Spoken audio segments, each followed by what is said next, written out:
साधु साधु साधु। नमो तस्से भगवतो अरहतो सम्मा सम्बुद्दस्से। नमो तस्से भगवतो अरहतो सम्मा सम्बुद्दस्से। नमो तस्से भगवतो अरहतो सम्मा सम्बुद्दस्से।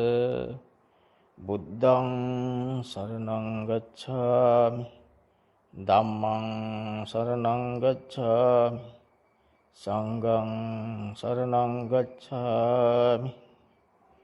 इतिपिसो भगवा अरहं सम्मा सम्बुद्धो विद्याचरण संपन्नो सुगतो लोकविदो अनुत्तरो पुरुष धम्म सारथि सत्ता देव मनुष्याणं बुद्धो भगवाति। साधु। තුන් ලෝකාග්‍ර විතරාගී තථාගත ලෝතර ගෞතම සම්මා සම්බුදු පියාණන් වහන්සේට මෙතෙක් පහළ වූ සීලම තිලෝගුරු සම්මා සම්බුදු පියාණන් වහන්සේලාටත් පාද නමස්කාර වේවා නමස්කාර වේවා. සාදු. මේ ධර්ම දේශනය, මේ උතුම් ධර්ම සාකච්ඡාව තුන් ලෝකයාගේ හිතසුව පිණිස, නිවන් මඟ උදෙසා, සසර දුක් කෙලවර පිණිස හේතු වේවා. වාසනාව වේවා. බුදු සරණයි. අපි ධර්ම ශ්‍රවණය කරන්නට පෙර සසරේ බොහෝ පින් කරලා ඒ පිනේ ලැබෙන උතුම් අවස්ථාව තමයි ධර්ම ශ්‍රවණය කරන්නට ලැබෙන එක. ධර්ම ශ්‍රවණය හරහා කල්යාණ මිත්‍ර සම්පත්තියත්, ඒ කල්යාණ මිත්‍ර සම්පත්තිය හරහා මේ දහම තමගේ ජීවිතයට ගලපා බලන ශක්තියත්, ඒ ගලප බලද්දි කෙලෙස් අඩු වෙවි ගිහිල්ලා කෙලෙස් වල බලය හිඳිලා යන දවසත් මේ මාර්ගය තුලින් ඔබට ලැබෙනවා. කෙලෙස් වලින් විඳින දුක තේරෙන්නේ මේ මාර්ගය දැනගත් අයට. එතකන් කෙලෙස් දුකක් කියලා තේරෙන්නේ නැහැ. අපි කෙලෙස් පවත්තන්නයි මේ දඟලන්නේ. අපි කොහොම හරි උත්සාහ කරන්නේ අවිද්‍යාව නිසා, නොදන්නකම නිසා මේ කෙලෙස් ධර්මයන් පවත්තන්න. මේ මොහොතට මට එන ද්වේෂ සිතක්, රාග සිතක්, මෝහ සිතක්, ඒක ක්‍රියාත්මක කරන හැම මොහොතකම අතීතයට යනවා. ඒ කියන්නේ විපාකයක් ලෙස, හුරුවක් ලෙස අතීතයට යනවා. නමුත් නැවතේ සිත පහළ වෙලා තව කර්මයක්, වෙනම කර්මයක්, ඒ නොවන වෙනත් එකක් කරලා නැවත කර්ම විපාකයක් උරුම කරලා දෙනවා. මේ විදියට දහම නොදන්න කාලේ, දහම දැනගත්තත් භාවිතා කරන්නට බැරි කාලේ, දහම ගලපා බලන්නට බැරි කාලේ අපි කොපමණනම් පව් කරනවද? ඒ පව් වලින් ඒ කරපු පව්ම නැවත විපාක ලෙසත්, හුරුව ලෙස නව කර්ම රැස් කරන්න, එහෙම නැත්නම් අලුතෙන් පව් කරන්නටත්, කරපු පව් වලට විපාක ලෙසත් අපි පසුපස එන බව දැනගත්තට පස්සේ සසරේ ගැන අධික බයක් එන කෙනෙක් බුදුහාමුදුරු සරණ යන්න කාගේවත් දිරිගැන්වීම ලබන්නේ නැහැ. ඔහු ඒ දිරිගැන්වීම හෙවත් ඔහුගේ සසර හුරුව මේ මොහොතේ හපු දහමත් එක්ක එකතු වෙලා, ශ්‍රද්ධාව බවට පත් වෙලා, වීරිය බවට පත් වෙලා මේ සසරින් ගැලවෙන්නට, උපදින අකුසල් ඇසුරු නොකර ඉන්නට, උපදින අකුසල් පහ කරන්නට වේර වීරිය දරන්න හැකියාව ඔහුට ලැබෙනවා. බලය ඔහුට ලැබෙනවා. අන්නේ විදියට මේ පෙර සංසාරේ පුරුද්ද මත අදත් අපි ධර්ම ශ්‍රවණය කරමින් මේ උතුම් පොහොය දවස බුදුරජාණන් වහන්සේ ලංකාවට ප්‍රථමයෙන් වැඩි මහියංගන, ඒ දීපයට වැඩි මහියංගනේදී යක්ෂනාග මේ ගෝත්‍රිකයන් අතර වෙච්ච සටන් සංසිඳවපු, කලහ සංසිඳවපු, මාර්ගඵලලාභයෙන් පහල කරන්නට ධර්ම දේශනා කොට ඒ උතුම් සද්ධර්මයේ දේශනා කරන්නට පටන් ගත් දවස, ලංකාවට වැඩි දවස ප්‍රථමයෙන්. එම නිසා ලාංකිකයන් වශයෙන් අපිට බොහෝ වැදගත් පොහොයක් අද. ඒ වගේම තුන්බෑ ජටිලයන් දමනය කරපු පොහොය අද. විශේෂ වැදගත් හේතු වලින් මම කිහිපයක් මේ ගෙනහැර දැක්ුවේ. ඒ අනුව අපිත් අද ධර්ම ශ්‍රවණය කරන්නේ පදයක් අහනකොට, දෙකක් අහනකොට, පද තුනක් අහනකොට තමන්ගේ කෙලෙස් අඩු වෙලා හිඳිලා යනවා. ඒකයි මේ හැල්ලුවක් දැනෙන්නේ ධර්ම ශ්‍රවණය කරනකොට පෙර සසර පුරුදු ටිකයි දැන් තියෙන අපේ දහමට තියෙන ශ්‍රද්ධාවයි සසර බයයි ඔක්කොම එකතු වෙලා තමයි මෙන්න මේ ඵලය ලැබෙන්නේ. අන්නේ නිවීම උදා වෙන්නේ, අන්නේ නිදහස උදා වෙන්නේ ධර්ම ශ්‍රවණය කරන අවස්ථාවේ සියල්ලගේ එකතු වීමක්. මේ தත්ත්වය ලබා ගන්න අපි කොයිතරම් පෙරම් පුරන්නට ඇද්ද? චින්චමානවිකාව දර බැඳගෙන බුදුන් වහන්සේ ළඟට එන්නේ ධම්සභා මණ්ඩපයකට. ධම්සභා මණ්ඩපයේ මිනිසුන් ධර්ම ශ්‍රවණය කරද්දී චින්චමානවිකාවට පුළුවන් වුණු වැඩේ ඒක. මිනිසුන් දහම අහලා නිවන් දකිද්දි මාගන්ධියට පුළුවන් වුණේ අපහාස කරන්න. එතකොට මේ ඒ අය පව් රැස් කරන හැටිත් අනිත් ඇත්තෝ පුරුද්ද තියෙන සසර හුරුව තියෙන ඇත්තෝ සසර කතරෙන් එතර වෙන්න ධර්ම ශ්‍රවණය කරලා ඒ දහම දිගේ ගිහිල්ලා නිවන් අවබෝධ කරගන්න හැටි. එතකොට මේ සංසාරේ අපිත් ධර්ම ශ්‍රවණය කරන්නට ප්‍රථම දහම ඇහුවත් ශ්‍රවණය කරත් ඒ අවබෝධ වෙන්නට ප්‍රථම අපි මොනතරම් දහම දන්නවා කියලා හිතාගෙන මොනතරම් හිතින් අපි පව් කරනවද? මේ හැම දෙයකම මුල් වෙන්නේ සිත නිසා. සිතේ හටගන්න කෙලෙස් අපි පසුපස අපිව සසරේ ඇදගෙන යනවා, අපි පසුපස එනවා කියන්නේ ඒකයි. නැවත උපදින මොහොතට මේන් මොකක් හරි කරපු අකුසලයක්, මොකක් හරි කරපු පවක් මතකෙට ගෙනල්ලා දීලා ඒකට අනුව දඬුවමක් ලෙස නරක ආදිවල සතර අපාවල දුගතිවල පහත් ස්ථානවල උපත ලබන්නට ඒ අකුසල් ධර්මයන් කරපු පාපයන් උදව් වෙනවා. අපිම සමහරු දැක්කම කියනවා එයා පව් කරපු කෙනෙක් කියලා. ඉතින් අපිට නිකන් අනුමානව මේ දහම අහපුවට හිතෙනවා මෙවැනි පවක් කරන්නට ඇති ඒකයි ඒ වගේ දඬුවමක් එන්නේ කියලා. අපි දන්නවා. නමුත් අපි මේ පව කරද්දී අපිට එහෙම හිතෙන්නේ මට අන්නර වගේ විපාකයක් ගෙනත් දෙන දෙයක් නේද මම මේ කරන්නේ කියලා අකුසලේ දුරු වෙන විදියට, අකුසලේ බලයෙන් අඩු වෙන විදියට, ඒ කියන්නේ අකුසල් බලය අඩු වෙන විදියට තමා තුළ එහෙම මෙනෙහි කරන්න ඒ වෙලෙට හිත පහළ වෙන්නේ නැහැ. ඒක තමයි අපි තුල තියෙන දුර්වලතාව. මේ වීර වැඩෙන තුරු සසර බය එන තුරු සසර බය බලයක් ලෙස එන තුරු අපිට වෙන්නේ මේ අකුසල් ඇසුරු කර කර පව් කරමින් පවෙන් මේ තමන්ගේ ජීවිතේ පුරව ගන්න විපාක වලින් මේ ජීවිතේ පුරව ගන්නයි සිද්ධ වෙන්නේ. බොහෝම කලාතුරකින් කෙනෙක් බොහොම කලාතුරකින් අති දුර්ලභව තමයි කෙනෙක් මේ අවබෝධ කරගෙන මෙහි යන්නට පින් කරන්නේ. මේක හැමෝටම පුළුවන් දෙයක් නෙවෙයි. මේකේ මාර්ගයක් මේ තියෙන්නේ.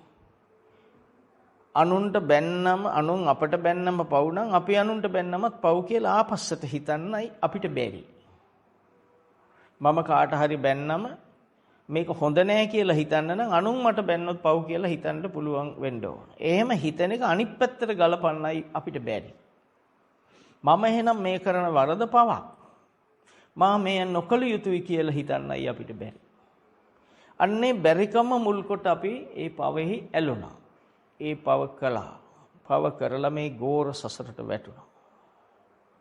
මේ සංසාරේ ජරා මරණ දුක විඳින්නට ලබා ගත්තා. ජරා මරණ දුක නැති කරන්න කොතිකුත් බුදුන් වහන්සේලා දහම් දෙසුවද අපිට කොතෙක් බුදුන් වහන්සේලා හමු වෙන්නට ඇතිද? ඒ බුදුන් වහන්සේලා දහම් දෙසද්දී කොතරම් මිනිසුන් සසරේ පුරුදු කරගෙන ආපු උතුම් ගතිගුණ ඇති උතුමෝ සසර දුකෙන් කොපමණනම් අත මිදෙන්න ඇතිද? අපි තාමත් මේ සසරේ තාම අපේ හිතට කෙලෙස් එනවා. තාම අපේ සිතේ කෙලෙස් ඇසුරු වෙනවා. අපි තුල ඒ එන කෙලෙස් බලවත්. අපි තුල බුද්ධ වචනේ බලවත් නැහැ. එම නිසා උපදින කෙලෙස් අපිට ඇසුරු වෙනවා.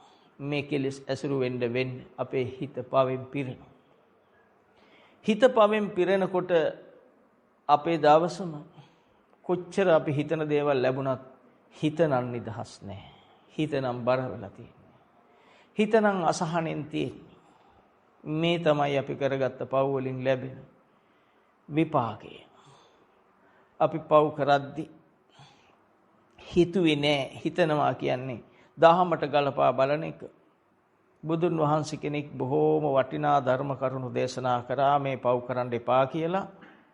පව් නොකර ඉන්න එකේ ආනිසංස දේශනා කළා. පව් කරන එකේ විපාක දේශනා කළා. අපි ඒව දන්නවා.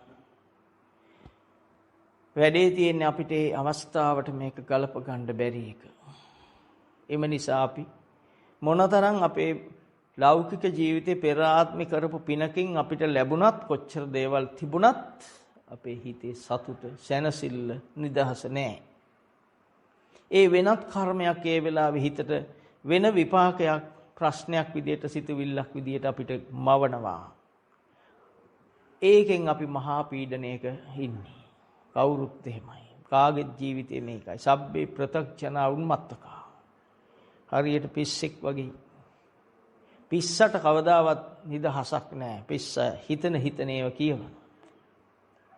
ඒ වගේ අපිට හිතෙනවා විවිධ දේවල්. හිතෙන හැම එකකින්ම අසහනේ නැකමයි වෙන්නේ. මේ අපි වෙන අනුන්ට කරපුවා සසරේදී කරපුවම තමයි මේ විදියට දඬුවම් ලෙස විපාක සිත් ලෙස අපිට නොදැනෙන්න පහළ වෙන්නේ. ඔබ මගපලලාභී ගැන අපි මේ දිගටම මේ හැම දේශනාවකම මම කතා කරලා තියෙනවා පරණ කර්ම යොදන් අලුත් කර්ම නොකරන බව. දහම්මැස 15 උතුමෝ කීනම් පුරාණ නවන්නත්ති සම්භවං කියලා. පුරාණ කර්මයේ හෙවත් පරණ හුරුව හිතට එනකොට අපි එය දකින්නේ සංකල්පයක් පහළ වුණා, සිතවිල්ලක් පහළ වුණා, උපාදානස්කන්ධයක් පහළ වුණා. මට අනර්ථයේ පිණිස අසුභයේ පිණිස ආපු අදහසක් කියලායි. අන්න එහෙම හිතලා අපි හිත සූපත් කරගන්නවා. හිත නිවා ගන්නවා. මට අසහනයේ පිණිස මට අවැඩ පිණිස අසුභයේ පිණිස පහළ වූ දෙයක් මේ සිතවිල්ල කියලා හිතනවා. දහම්මස පහළ වූ උතුම. දහම අහලා දහම බලවත් වූ උතුම. අර පව් කෙනාට කොපමණ නම් තිබුණත් එහෙම හිතන්න වෙලාවක් නැහැ. ඒකත් පෙර කරපු පවක විපාක අවස්ථාවක්. ඉතින් දැන් අපිට තියෙන්නේ මේ අවබෝධ කරගන්න මේ ටිකේ තමයි අපි පැටලිලා ඉන්නේ. මෙන්න මේ කරුණු කිහිපය අපි පටලවා ගත්ත තැන් කිහිපයක්. අපි හිතින්, කයින්, වචනෙන් අපි පව් කරන ස්ථාන තුන. සිත, කය, වචනේ කියන්නේ පව් කරන තැන් තුනක්. එක සිතුවිල්ලකින් අපි මේ තුන් පළම යොදන් පව් කරන්න පුළුවන්. බණින ගමන් පහර දිදී නරක නපුරු සිතුවිලි පවත්තන්න පුළුවන්. මේ තුන් දොරෙන්ම පව් කරනවා. බැනලා විතරක් හිතට අපිකින් වචන ප්‍රකාශ කරලා පව් කරන්න පුළුවන්. කයින් පහර දීලා හිතෙන් කයින් දෙකෙන්ම පව් කරන්න පුළුවන්. සිත මුල් වෙනවා. සිත නැතුව කරන්න බෑ. සිතෙන් හිතන එක වේගවත්ව කියලා වටේ ඉන්න අයගේ හිත කෙලසලා කයිනුත් පහර දෙන ගමන් හිතෙනුත් ඒක කරගෙන තුන් ආකාරයෙන් අධික බලගතු පවක් කරගන්න පුළුවන්. මේ විදියට මේ තුන්දරම පාපය පව් කරන්න, සසරට වැටෙන්න, නරකාදි වලට යන්න උදව්වට පිහිටලා තියෙන්නේ. ඒක දේශනා කරන්නේ ලෞතර බුදුන් වහන්සේ කෙනෙක් පමණයි. ආයතනං පටිලාභෝ අයං උච්චති ජාති. මේ ආයතනයිති දුකට. මේක දුක එකතු කරන්න තියෙන ස්ථාන හයක්. අපිට දැන් කෙනෙක් ගැන හිතෙනකොට, කෙනෙක් ගැන නරක නපුරු අදහසක් එනකොට රාගය හෝ ද්වේෂය හෝ මෝහය මුල් කොට සිතක් පහළ වෙනකොට අපිට හිතෙන්නට ඕන මේක මට අනර්ථය පිණිස ආපු සිතක්. අවැඩ පිණිස ආපු සිතක්. පව් කිරීම පිණිස ආපු සිතක්. මේක අකුසලයක්. එහෙම ඒ සිතුවිල්ලෙන් කරන්නට යෙදෙන ක්‍රියාව අඩපණ වෙනතුරු දහමට ගලප මෙනෙහි කරන්න තමයි තියෙන්නේ. මේක විශේෂ දැක්මක්. මේක වෙන්කොට දැක්මක්. ඒක විදර්ශනා කියන්නේ. මේ විශේෂයෙන් දකින්න. ඊට පස්සේ මෙහි තියෙන සත්‍ය ස්වභාවය, මෙහි තියෙන ක්‍රියාකාරී ස්වභාවය මේ අනිත්‍ය භාවයට අයිති දෙයක්. අනිත්‍යයට අයිති දෙයක්. මේක මේ සංකල්පය අනිත්‍යමයි. මේ සංකල්පය අයිති ජාති ජරා ව්‍යාධි මරණ දුකට මේක අසුරු කරලා මරණාසන්න මොහොතේ මෙය ප්‍රතිසන්දි විඥානය වුණොත්, නැවත උපදින්න හේතුවක් වුණොත්, මැරෙන වෙලාවේ මතක් වෙන සිත වුණොත් මේක නැවත උපදින්න උදව් වෙන ධර්මතාව. ඒක නිසා බෝධිසත්වයන් වහන්සේ කැවුමක් පිළිබඳ ප්‍රශ්නේදී කැවුමේදී උරණ වෙලා කැවුම ඔය වචනේ වැරද්දගත්ත නිසා කැවුම් මූණක් ලැබුණා නම් අපි හිතන්න ඕනේ එතනින්. අපි මේ කතා කරන වචනේ අපිට කෙසේ එයිද? වචනේ වරද්දගත්තොත් එච්චර අකුසල් වෙනවනම් වචනෙන් බැන්න විතරයි. අපි දන්නවා ජම්බුකා ජීවක වචනෙන් බැන්නේ අසූචිකාපන් කිව්වා. තනි කකුලෙන් හිටගෙන හිටපන් කිව්වා. තනි වචනෙන් බැන්නේ. පහර දුන්නේ නැහැ. ඉතින් ජම්බුකා ජීවක නිරේ ගිහිල්ලා ඒකට සතර පාවල දුක් විඳලා මනුස්ස ලෝකෙම නිවන් දකින්න පෙර ඒ පාරමිතාව ඒ ධර්ම ශ්‍රවණය කරලා දහමට ආස වෙලා විවරණ ගත්ත ආත්මෙන් පස්සේ මේ ගෞතම බුද්ධ ශාසනය තමයි නිවන් දකින්නේ. ඒ ආත්මෙදී ඒ කිව් දේ විදියටමයි එයා ඉන්නේ.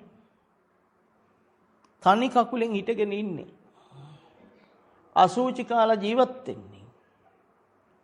අවුරුදු 50ක් මොනතරම් දඬුවමක් විඳලාද? මේව තේරුම් අරගෙන මේ සසරට වැටෙන්නේ නැතුව ඉන්න වීරිය වඩන්න ඕන ඔබ. ඒක අමාරු දෙයක් ඇත්තට. ලේසි නැති දෙයක්. අපි දන්නවා අමාරුයි. අමාරු දේ කරන්න ගන්න එකටයි වීරිය කියන්නේ. උත්සාහ කරනවා කියන්නේ. උට්ටාණය කියන්නේ. අපි උත්සාහ කරන්න ඕන මේ පව් නොකරින්. එතකොට සුප්‍රබුද්ධ කුෂ්ඨ රෝගිය ඇඟ කසන්න හැදුනේ පසේ බුදුරුගෙන් නුඹේ ඇඟ කසනවද ඒකද ඔය වහගෙන යන්නේ කියලා ඇහුවකට දඬු උපතේ ඉඳලම කුෂ්ඨ. ඒ වචනේ විපාක. ඔය බුදුවරයෙක් නෙවෙයි කිව්වා නිකම්ම මහණෙක් කිව්වා. එතකොට ඒ කිව්වේ අපේ බෝසතාණන් වහන්සේ. එතකොට අවුරුදු 6ක දුෂ්කර ක්‍රියාවක් උරුම වෙනවා. දැන් ඔබ තේරුම් ගන්න අපි මේ වචනය කියන්නේ අපේ සිතේ කැඩපත. අපි කියන එකකින් අපි මේ විපාක එකතු කරාම අපිට පෙර පිනකින් පෙර පින් කරලා ඇති ඕන තරම් දානමාන දීලා පෙර සංසාරේ ඕන තරම් ඒකෙන් අපිට ලැබෙනවා. ලැබුණට හිත සතුටින් නැත්නම් අර හිතෙන් අනුන්ට අපහාස කරන නිසා සතුට කියන එක පවතින්න කිසිම හේතුවක් නැහැ. මෙන්න මේ විදිහට දහම අවබෝධ කරගන්න වෙනවා අපිට. එතකොට මේ මොහොතේ මම කරන දේ මොහොතකින් ඊළඟ මොහොතට ගියා කියන්නේ අතීතයට ගියා විපාකයක් ලෙස සහ හුරුවක් ලෙස. විපාකයක් ලෙස කොයි හරි වේලක මේ අසහනේ මං අනුන්ට දුන්නු අසහනේ මම්මයි කරේ මම්මයි වින්දේ මම අප අසහනෙන්ම හිටියේ හුරුවෙන් නැවත අසහනේ එන්නත් මේක නැවත මතක් වෙලා හුරුව ලෙස ඇවිල්ලා ආයි ඒක අලුත් කරගන්නත් අපිට මේ ක්‍රම දෙකම උරුම වෙනවා. මේ ගැන අවබෝධ වේවි. ඉතින් අහන් ඉන්නකොට මේ අවබෝධ නොවෙන්න විදියක් නැහැ ඕනම කෙනෙකුට. මේක හරි සරලයි. එතකොට අපි කවුරුවත් අපිට බනිනවට අපි කැමති නැහැ. හැබැයි අපි අනුන්ට බනිනවා. හැම කර්මයේම හැම මේ පංච ශික්ෂා පදයේම සිල්පද පහම ගලප බලන්න. අෂ්ටාංග සීල ගලප බලන්න. මේක කැඩුවොත් වෙන විපාකේ. සදහටම මේකෙන් ආරක්ෂා වෙලා ඉන්න ඕන.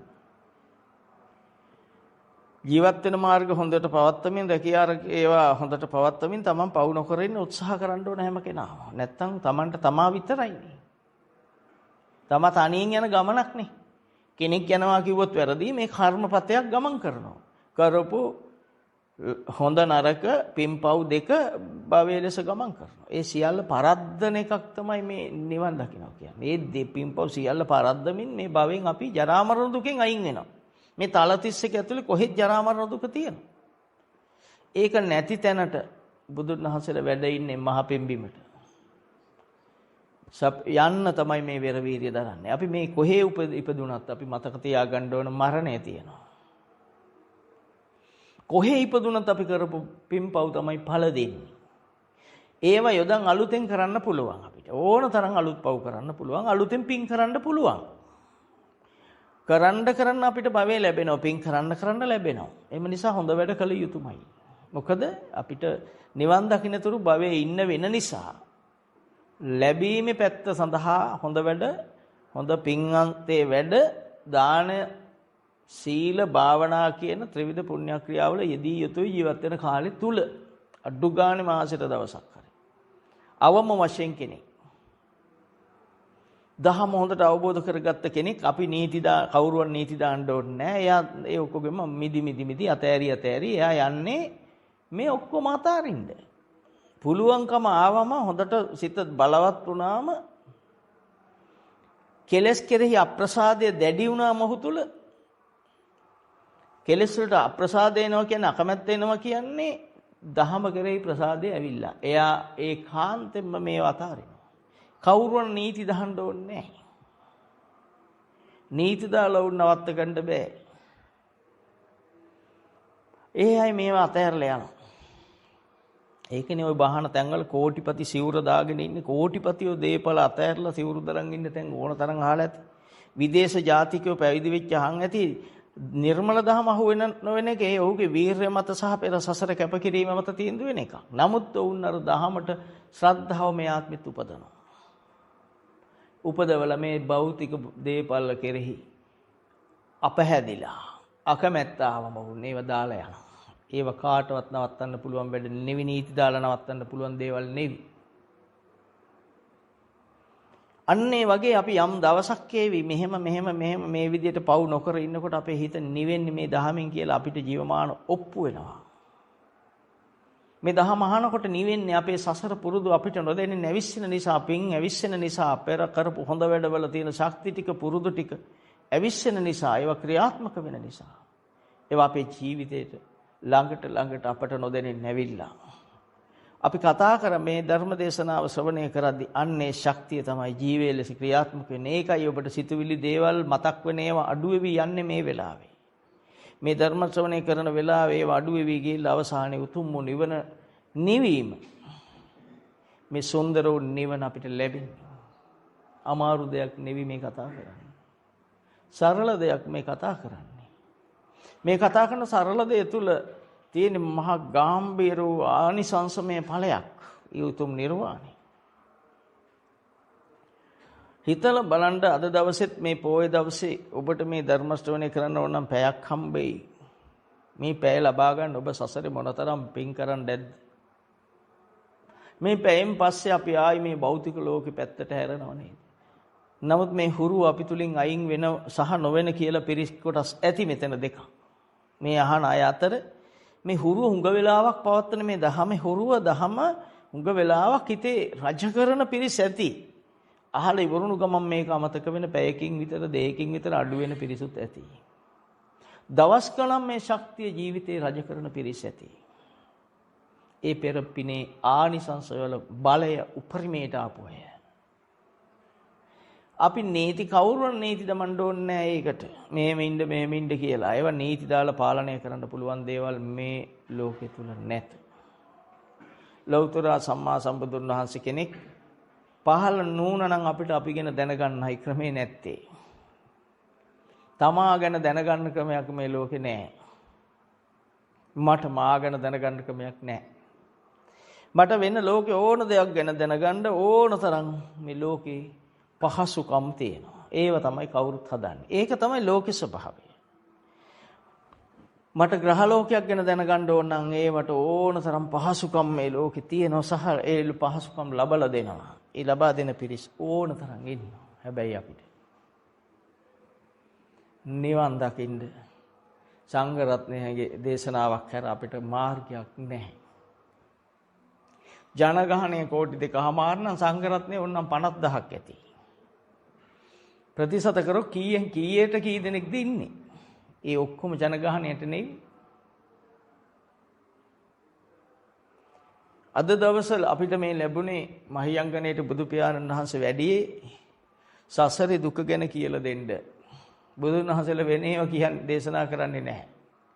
සසර ගැන දේශනා කරන්න අහන්න ලැබෙන්නේ බුදුන් වහන්සේ කෙනෙක් පහළ වුණාට පස්සේ. පසේ බුදුවරුන්ගෙන් දහම් අහන්න ලැබෙන්නේ නැහැ. එම නිසා ලෞතර බුදුන් වහන්සේ කෙනෙක් අසම සමයි. කිසිවකට සම නැහැ. ඒ උතුම් බුද්ධ වචනේ අහන්න ඔබමයි පින් කරේ. ඔබමයි සසර හුරුව හදාගත්තේ. ඒ හුරුව බලවත් වෙන විදියට මේ ධර්ම ශ්‍රවණය කරලා මේවා අවබෝධ කරගන්න. අපේ ඇහැට පේන සියල්ල රූප. බොහොම සරල තැනකින් අපි කතා කරමු. ඇහැට පේන සියල්ල රූප. කවුරු කොහේ ඉඳන් බැලුවත් ඇහැට පේන ඒවා රූප. කනට ඇහෙන ඒවා ශබ්ද. ඒක තමයි බුද්ධ ශාසනයේ මූලික ඉගැන්වීම. සිංහල භාෂා මූලික ඉගැන්වීම අයනවා අයනවා. ඒ වගේ එක එක විෂයන්ට මූලික ඉගැන්වීමක් තියෙනවා. බුද්ධ දේශනාවේ මූලික ඉගැන්වීම. ඇසට පේන මේ ආයතන. ඇසට පේන දේවල් තියෙනවා. ඇසට පේන ඒවා රූප, කනට ඇහෙන ඒවා ශබ්ද, නාසයට දැනෙන ඒවා ගන්ධය, දිවට දැනෙන ඒවා රසය, නේ කයට දැනෙන ඒවා පහසය, මනස ඒවා මතකය, මනස ගබඩාව. එතකොට ඇහැට පේන ඒවා රූප. අපි ඇහැට රූප දකින්න නම් කෙලෙස් නැහැ. නමුත් ඇහැට පේනකොට හිතේ මවනවා. මැවුම් කරු හිතේ ඉන්නවා. තණ්හාව සිබ්බණිය කිව්වා. සිබ්බණිය කියන්නේ ගෙත්තම් කරු. එතකොට මජ්ජේ ස්කන්ධ සූත්‍රේ භාග්‍යවතුන් වහන්සේ ඒ පින්වත් මහා සංඝ රත්නයට දේශනා කරන සිබ්බණිය කියන්නේ ගෙත්තම් කරු හෙවත් තණ්හාවයි. එතකොට අසවල අපිට කෙනෙක් ඇහැට රූපයක් පේනකොට හිතෙනවා එයා හතුරෙක් කියලා. ඒක න හතුරෙක්. හතුර කියලා හිතෙනකොට අපිට මේ විග්‍රහ එන්න ඕන. මේ ඇසට පේන රූපෙනේ මේක ඇත්ත. මේ ඇස මේ රූපේ. ඇස රූප ගැටෙනවා කියන්නේ විඥානයත් එක්ක සම්බන්ධ වෙනවා දැනීමත් එක්ක. මේ තුන් දෙනාට කියන ස්පර්ශය. ඒකත් එක්කම ඒ රූපෙත් එක්ක අපිට දැනීමක්, වින්දනයක්, වේදනාවක් පහළ වෙනවා. ඒ ස්පර්ශය නිසා පහළ වෙන දෙයක් ඒක හේතුඵලයක්. එතකොට ඒකට නොදැනෙන්නම හැඳිරීමක් ඒ රූපෙට. ඒ රූපය අසුරු කරන්න මනසෙන් නිකුත් කරන සංඥාව. ඒ රූපය අසුරු කරන්න එන හැඟවීම. හතුරා, මිතුරා, හැඩකෙනා, කැතකෙනා, උසකෙනා, මිටිකෙනා ආදී নানা ආකාර සංඥාවල් එනවා. අපිට දැන් ඇසට රූපයක් පේනෝ කියන තැන අහිමි වෙලා, ඒ කියන්නේ නිවිල ඉන්න පුළුවන් තැන අපිට අහිමි වෙලා සංඥාවෙන් අපි මේ ලෝකය අසුරු කරනවා. සසඤ්ඤම් හේ සමනකේ ලෝකේ. බලන්න ලෝකය කියලා කිව්ව සංඥාව. සමනකේ ලෝකේ මනසට. මනසහිත සංඥාව සහිත තැනට ලෝකේ කිව්වා. එහෙනම් ලෝකේ දුක නම් මේ පහළ වුණු සංඥාව දුකමයි. දැන් අපිට බුදු පියාණන් වහන්සේ එකින් එකටම දේශනා කරලා තියෙනවා. අත අපට ඒ වෙලාවට එහෙම හිතෙන්නේ නැහැ. එහෙම ගලප ගන්න බෑ.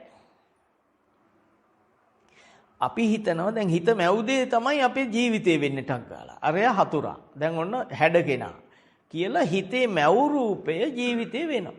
ජීවිතේ ස්ථිර අයිතිය බවට පත් වෙලා දැන් මං ඒ ඇහැට පේන රූපෙ දිහා බලන් ඉන්න හතුරෙක් කියලා. එක්ක හැඩ කෙනෙක් කියලා, එක්ක කැත කෙනෙක් කියලා, එක්ක මිතුරෙක් කියලා. මේක වෙන ආකාරය. දකින්නකොට ලිහෙන්න ගන්න. දැන් මේ එතිලා තියෙන්නේ මේ තණ්හාව නැමැති සංකල්පයෙන් මේක ගෙතිලා තියෙන්නේ. ගෙත්තම් වෙලා සිබ්බණිය කිව්වේ මජ්ජකන්ද සූත්‍රේ. මජ්ජ ස්කන්ධ සූත්‍රය කියන එකේ කිව්වේ සිබ්බණිය. තණ්හාව සිබ්බණියයි. දැන් මේ ගෙතිලා. අපි ආපස්සට බැලුවොත් මේක ගලවගෙන මේ ඇහැ රූප පේනකොට විඥානයත් එක්ක සම්බන්ධ වෙලා වේදනාව පහළ වුණා. මේ තුන් දෙනාට කියන්නේ ස්පර්ශය, ඇස රූපේ විඥානෙ. මෙතන තුන් දෙනෙක් ඉන්නවා. කන ශබ්ද විඥානෙ. එතන තුන් දෙනෙක් ඉන්නවා. ඒ විදිහට මේ තුන් දෙනාත් එක්ක පහළ වෙන දැනීම, වේදනාව. ඒකත් එක්ක සංඥාව. දැන් සංඥාව කියන්නේ රූපය අසුර කරන්න හිතේ මනස නිර්මාණය කර හඳුන්වා දීම. මනසෙන් දෙන එක තමයි අපිට අසුර වෙන්නේ. වෙනේම අසුර වෙන්නේ නැහැ. ඔය මනසින්ම දුන්නොත් නෑ ඕක සංකල්පයක්. නෑ ඔය ඇහැ රූපේ පේනකොට නේද ඕක වෙන්නේ කියලා. අන මනසින්මයි ඒකක් දෙන්නේ. ඉතින් මේ මනසේ දෙපැත්තක් තියෙනවා. ලෝකෝත්තර පැත්තට යන විඥානිකුත් සසරට යන විඥානිකුත් තියෙනවා. ඒත් මනසමයි. මේක උදව් වෙනෝ නිවෙන්න බුද්ධ වචනේ මනසින් මතක් කර දීම, මනසේ පහළ වීම, අනිත් පැත්ත උදව් වෙනෝ සසරට යන්න. එතකොට අපි එකපාරට මේ බුද්ධ වචනේ හිතට ආවා.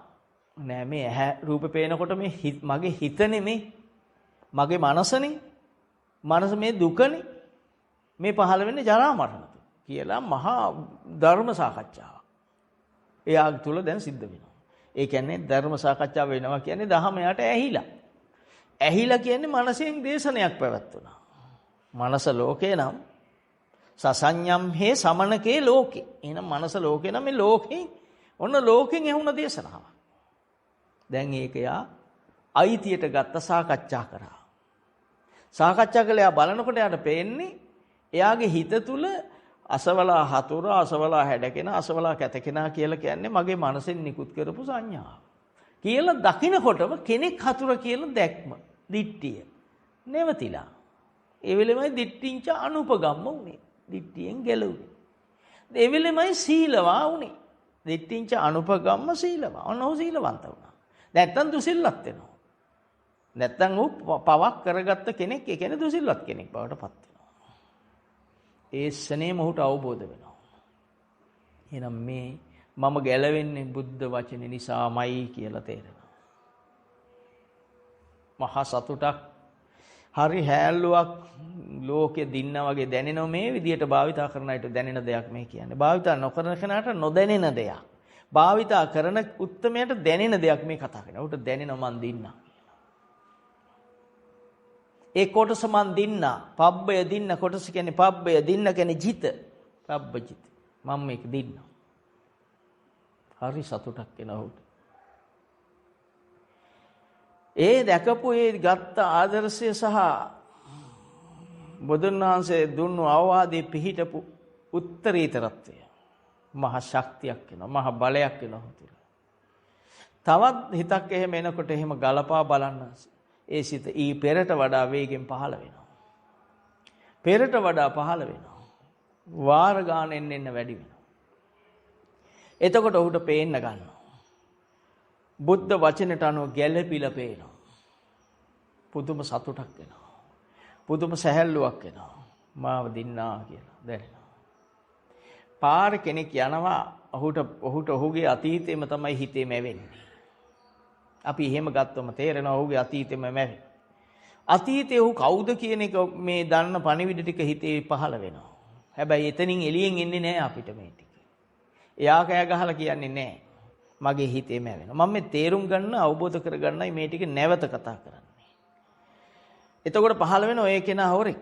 ඒ කෙනා දරුණු කෙනෙක්. ඒ කෙනා නරක කෙනෙක්. ආදී වශයෙන් ඔහු ගැන දැනගෙන හිටපු තොරතුරු සියල්ලම මනස විසින් අවුස්සලා දෙනවා. එතකොට මම ඒවා අසුරු කර වෙනවා කියන්නේ මම ඇවිස්සීලා මම ගිනි අරගෙන. මොනතරම් අසංවර වේ ඇද්ද?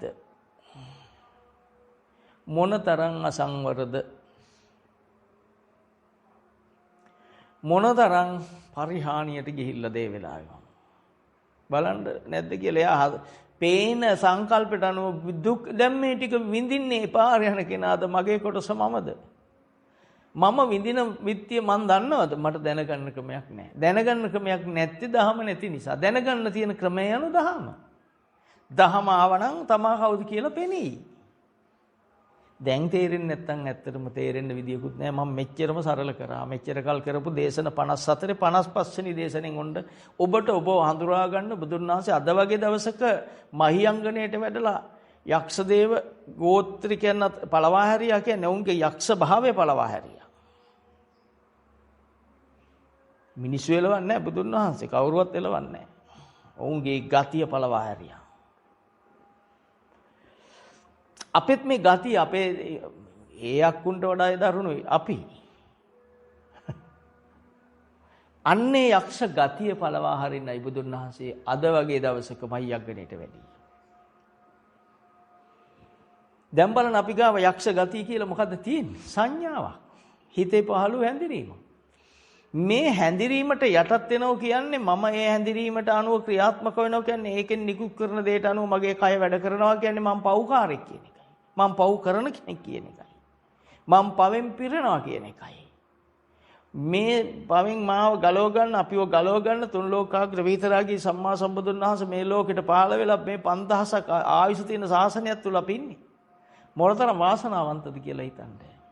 මේ දහම ඇහුවාම අපිට කරන්න දෙයක් තියෙනවා. කරනවා කියන්නේ නිකන් ඉන්න තමයි තියෙන්නේ.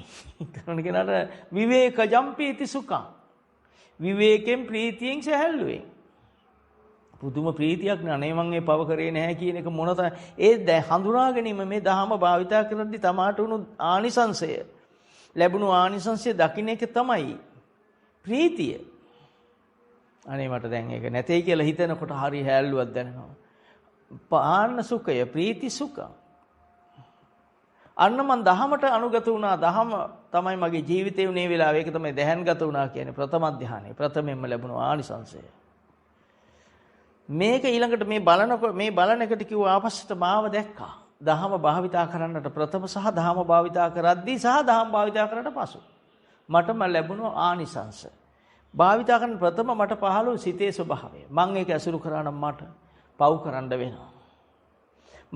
එයා පාර යනවා මං විඳවනවා. ඇත්තට විදිහ පිස්සු නැතුව. තමාට මීටර 100ක් විතර දුරින් කෙනෙක් යනවා මේ හොඳට ඇස් පේනවා අපිට. මේ ඇස් දෙකෙන් කරේ ඕක. දැක විඳෙව් එක. ඉතින් පාර යනවා මම හිතනවා අන්න යන්නේ අර හොරෙක් කියලා. ඉතින් හොරා ගියාම මොකද අපිට? හොරා කියලා හිතුණු තැන නේද මට අසහනේ තියෙන්නේ. සතුටෙන් හිත ඇතුලෙන් දුක් වෙවි තේරුම් ගන්න මොකද අපෝ මේ ටිකනේ බැරි වුණේ. තාම බැරි මේ පොඩ්ඩනේ. කැමරා අහසටත් යවලා බැලුවා ඊයේ පෙරේදා. මහා කැමරාවක් යවුවා. මේගොල්ලෝ බලාගෙන ඉන්නවා ඇති කැමරාව ගිහිල්ලා අඟහරු ලෝකේ ෆොටෝ එවනකම්. වතුර තියද හොයාගන්නකම්, හඳේ වතුර හොයාගන්නකම් අපිට අපි ගැන හොයාගන්න. තමා ගැන සෙව්වොත් නරකද කියලා භද්‍රවග්ගී කුමාරවරුන්ගෙන් අහපු වචනේ මතක් කරගන්න. බුදුහාමුදුරුවෝ කිව්වා මගේ දරුවෝ හඳ මත ඇවිදිති. ජලය මත ඇවිදිති. පොළවේ කිමිදෙති. ඒ සැබෑ රහතන් වහන්සේලා. ගුවනේ සක්මන් කරති. සූර්යයා මත ඇවිදිති. සූර්යා දිවෙන් ලෙවකති. ඒ මගේ වචන නෙවෙයි බුද්ධ වචන. සූත්‍රවල තියෙන කොටස් මේ කියන්නේ. අපිට බැරි නම් අපි හිතන්නේ අපි දන්න එක තමයි බුදුදහම කියලා. අපි ඉන්නේ දහමේ අපිට පුළුවන් ටික තමයි බුදුහාමුදුරුවෝ මේ ගාන තමයි කියන්නේ කියලා. ඒක හරි. ඒක ඉතින් මම සාධාරණයි කියන්නේ එහෙම තමයි ලෝකයේ ස්වභාවය. මේදු මහරහතන් වහන්සේ ලංකාවට වඩිද්දි ඉර්ධියෙන් උඩින් ආවේ. එන්ජින් අයි කරන්නේ නෙවෙයි. උඩින් ආවේ. මට බැරි නම් මං කියන්නේ එහෙමයි. අර මිදිවැලට පැන්න නරියා අවසාන කිව් කතාව. ඉතින් ඔබ හිතට අවබෝධ කරගන්න මේ දහම. මේක අවබෝධ වෙනකොටම තේරෙනවා මෙහෙම තමයි නිවෙන්නේ. නිවෙන කෙනාට මොකක් ඕන වෙනවද දැන් පාර යන කෙනා ඇසුරු කරන්න. ඇසුරු කරා කියන්නේ එයා ඇඟට අත දෙවොත් කයට ස්පර්ශයක්.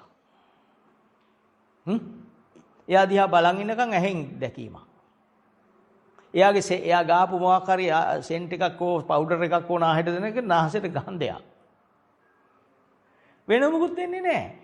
හිතට මතකයක්. සසඤ්ඤම්හේ සමනකේ ලෝකේ බලන්න. ලෝකේ ලෝකංච පඤ්ඤාපෙමි ලෝක කියලා පණවනෝ කිව්වා. එහෙනම් ලෝකේ දුක නම් මේ දුක. මේ සංඥාව දුකටයි තියෙන්නේ. දුව මේ කහනකොට ඇඟේ රෝමකූප නටනවා. ලේ ධාතුව නිවෙනවා. දැන් අපිට වැරදුණු තැන. ඉතින් අර කෙනා පාර යනවා මම විඳවනවා. මං විඳවපුව මං දන්නේ මම ලෝකේ හදපු සිලින්ඩර් ගානක වාහනයක් රේස් කර ඉන්නේ මේ. හැබැයි මට මාව පේන්නේ නැහැ. අරගේ සිලින්ඩර් ගානක් පේනවා. සද්ද අඩු නම් කියන්න පුළුවන් මෙන්න මේ කොයිල් එක අවුල් වෙලා කියලා. එච්චර පුළුවන් තාක්ෂණය. අපි ඒවට කියන තාක්ෂණය. නියම වචනයක් තියෙන කියන්නේ. හිත රිදෙනවා. මොකද හිත රිදවන්නේ නෙවෙයි. හැබැයි අපිට අපේ හිත පොඩ්ඩක් අපෙන්නේ. බුදුන් වහන්සේ උසස්ය කියලා කිව්වේ සචිත්ත පරියෝදපණ. එයා උසස්. සිත සුද්ධ කරන කෙනා උසස්. ඒ ඇත්තන්ට තමයි අපි මේ වඳින්නේ. සාරිපුත්ත, මොග්ගල්ලාන, කාශ්‍යප, චුන්ද, කර්දිවාණී, රේවත ඔක්කොම වඳින නම් පාඨාචාර, කිසాగෞතමී, අඟුලිමාල ඔය වඳින්නේ අන්නේ හිත සුද්ධ කරගත් උතුමෝ. හිතේ කෙලෙස් නැති වෙනකන් හිතේ ආපු කෙලෙස් උපන්න අකුසල්.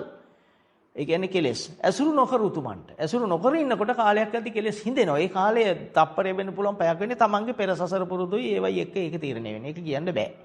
සති ගණන් මාස ගණන් යන්න පුළුවන්. අවුරුද්දක් යන්න පුළුවන් rahat වෙන්න. අවුරුදු 7ක්. සතිපට්ඨාන නම් කිව්වේ 7ක්. ඉතින් මෙහා පැත්තේ මේ කෙලෙස් හිඳෙනවා. කෙලෙස් අද පටන් ගත්තොත් දකින්න සහ භාවිතා නොකර ඉන්න මේ අතර මේ සිද්ධිය වෙන බව. එහෙනම් අපි කියනවා කරන්නේ නැහැ. එහෙමයි වෙන්නේ නැති. අර පාරේ යනවා යාචකෙක්. අපි යාචකයෝ පාරේ යන්නේ හැට පේන්නේ රූප. මම මේ ඔබට තේරුම් ගන්න කිව්වේ නැත්තම් මොකද්ද කියලා කී විස්තර කරන්න බැරි නිසා මම මේ මාතෘකාව දීලා මාතෘකාව දහමට ගලපන හැටි ඊළඟට කියන්නේ. අපිට පේන හිඟන්නෙක් පාරේ යනවා. එහෙම කියමු අපි කියන්නේ හිඟන්නෝ කියලානේ. අපි හිඟන්නේ නැහැ. අපි උසස් අය. ඒගොල්ලෝ හිඟන්නවා. අපි මේ හිඟමනක් කරන්නේ නම්බුකාර හිඟමනක්. හැබැයි ඒ හිඟන්නේ. අපි හිතනවා අපි හොඳ අය කියලා. දැන් මේ හිඟන්න කියනකොටම අපි ටංගල මොනොන මේ මගේ ඊළඟ පැත්තට එන්න හදන්නේ. ගේට්ටුවක් තියලා ගෙන එකක් නැහැ. එන්න පේන්නේ නැහැ යනවා. එයාට පේන්නේ නැහැ. මගේ පේන කෙනෙක් ගැන. මොනොන මගේ වැට පැත්තට එනවා. මම මොකද කරන්නේ? මම හැමීන් ගෙට ඇතුළට. ඊට දොර වහගන්න. දොර වහන් අර තියෙන CTC කැමරා එකකින් බලන් ඉන්නවා. යාචකයා ආව අත දිගේ අරන් හිටිය කෙනෙක් නැහැ ගියා. මගේ ගාව දානයක් මොකක්වත් තීලයක් නැහැ. දැන් මේ යාචකයා යනෝ පේන හැටි මෙයාට එකපාරට පුටු වෙද්දි විග්‍රහ වෙනවා. මේ ඇස රූප ගැටෙන තැන විඥානයත් එක්ක ස්පර්ශ වෙලා වේදනා සංඥා පහළ වුණා. මේ වේදනා මේ සංඥාව. යාචකයා කියන්නේ සංඥාව. කියලා දැකලා අර සිද්ධියට බාහිරට මුණ දෙන්න වෙනවනේ. බාහිරේ තුලනේ අපි තියෙන කය තියෙන්නේ බාහිර ලෝකෙත් එක්ක. ඒ නිසා මේකට මුණ දෙනවා. හැබැයි දහමට අනුව ගලපමින්. නොගලපමින් හිටි කාලේ යාචකයා කියලාම පෙනුණා. නොගලප ඒ කියන්නේ ගලපන්නේ නැතුව දහමට අනුව ගලපන්නේ නැතුව හිටි කාලේ මේ මොහොතත් වෙන්න පුළුවන්. පෙර භවයේ මේ දහමහන ඉස්සෙල්ල වෙන්න පුළුවන්. නොගලපමින් යාචකයා ඇසුරු කරා. දැන් යාචකයා කියලා දකිද්දී මේ යාචකයා කියන දැනීම කොහොමද හැදුනේ කියලා දකින්නයි. අන්න ඒ විදිහට දකිමින් බොහොම හිත සූපත් කරගන්න උතුමෙක් මේ. ඉතින් මහා මොන හරි සතුටක් ඇති. මේක තේරෙන අයට තේරුණු අයට අවබෝධ වෙමින් සිටින අයට අවබෝධ වූ අය මහ සතුටකට අවබෝධ වෙමින් සිටින අය සතුට උපදවා ගනිමින් සිටින අය. ඔබ බලන්න දැන් එතෙන්දී අපිට පව් කරන්න මේ පාපමූලික සිතක් පහළ වුණු හැටි යාචකයට විරුද්ධ සිත එන්නේ පෙන්නේ මේ ඉදමට. අර සිත ඉස්සෙල්ලා යාචකයා හඳුන්වලා දෙවෙනි සිතුවිල්ල වශයෙන් දෙවෙනි පරපුරෝෂෙන් යාචකයා එලවන්න සිත පහළ වෙනවා. එතෙන්දී බුදු ගුණ ආවේ නැහැ මට. සිවිලි කුමාරයාට ලැබුණේ දානෙ දුන්නු නිසා කියලා මට පහළුන්නේ නැහැ. බුදුන් වහන්සේ යාචක ස්ත්‍රියගේ දුන්නු මුඩු පිට්ටු කැලලට පාත්‍රය විවෘත කළ එක ගත්ත බව අමතක වුණා මට. යාචකයා කැමති ඇති දෙයක් ලබන්න. අනේ මේ සසරේ මට අම්මා තාත්තා උණු කෙනෙක් කියලා මේ බුද්ධ වචනේ යොදාගෙන මාව සූපත් කරගන්න මට කිසිම සහායක් මගෙන් නැහැ. මා තුල මට සහාය නැහැ. මේ ඔක්කොම දුන්නේ මට නිවා ගන්න. මේ ලෝකයේ අම්මා තාත්තා කියවෙන්නේ කෘත්‍රිම දෙයක් නෙවෙයි සත්‍ය. ඒ සත්‍යයට එනකොට හිත නිවෙනවා. හිත සුවපත් වෙනවා. ඒ යාචක ස්ත්‍රිය බුදු පියාණන් චණ්ඩාල මහල්ල බුදුන් වහන්සේට වැන්දට පස්සේනේ දානයක් දෙන්න හිතුනේ. ඇයිට හිතුනේ බුදුන් වහන්සේට දානයක් දෙන්න. ඒකනේ තිබුණු දෙයක් බැලුවේ තිබුණේ මොකුත් නැති කෙනෙක් නේ යාචක ස්ත්‍රියක්. බොහෝම දුප්පත්සේ හිටපු කෙනෙක් කිසිම දෙයක් තිබුණේ නැහැ. ඒ මල්ල අතගාලා බැලුවම මුඩු පිට්ටු කැල්ලා තිබිලා ඒකනේ දුන්නේ පූජා කරේ. එතකොට බලන්න බුදුන් වහන්සේ දානපත ගන්නවා. වළඳන්නේ නැහැ. ගන්නවා. ගන්නකොට පින්න සම්පූර්ණ වෙනවා. උන්වහන්සේකට එකඟ වෙනකොට. පුන්න දුගිය දුන්නේ දැහැටි දණ්ඩක්. තත්ම දින කෝට්ටක්. සහ සාරිපුත්ත හාමුදුරුවන්ගේ පාත්‍රය ඉල්ලා ගල නැලෙන් පිරිසිදු වතුර එකක්. මගදී දුන්නේ තමන්ගේ ඒ පුන්න දුගියගේ බිරිඳ. පුන්න දුගියට උදේ කියන කෑම වේල. ඒ අයගේ සිත ශ්‍රද්ධාවෙන් පිරුණා. ඒකෙන්නේ රත්තරන් උඩට ආවේ පොළොවේ යටතේ. කෙනෙකුට පිනට ලැබෙන්නේ. දැන් ඔබට ලැබෙන්නේ ඔබේ පිනට. ඒක කතාවක් නෑ. කවුරුවත් එක තර්ක කරන්න දෙයක් නෙවෙයි මේක සත්‍ය. දැන් ඉතින් පිනට ලැබෙද්දී අපි හිතන්න ඕනේ පෙරමන් දීලානේ මේ ගත්තේ. දැනුත් එහෙනම් දානෙම්ම ජීවත් වෙන්න ඕන. නැත්තම් එන බව මම මේ ආත්ම කරන්නේ නෑනේ. ඔය පින නාවොත් පින ඉවරයක් නෑ. වැඩෙන වාර ගාන ඉවරකුත් නෑනේ. ලක්ෂ ගණන් දේශනා කරා බුදුන් වහන්සේ. හොඳ උතුමෙකුට දුන්නා නම් මෙච්චර වාර ගානක් ලැබෙනවා කියලා දක්ෂිණ විභංග සූත්‍රේ. ඒවා ඒක කියවා දැනගන්න. උතුමෙකුට දුන්නොත් මෙච්චර නිවන් දකින්නකන් ලැබෙන සෝවාන් මාර්ගින් කෙනෙකුට දුන්නොත්.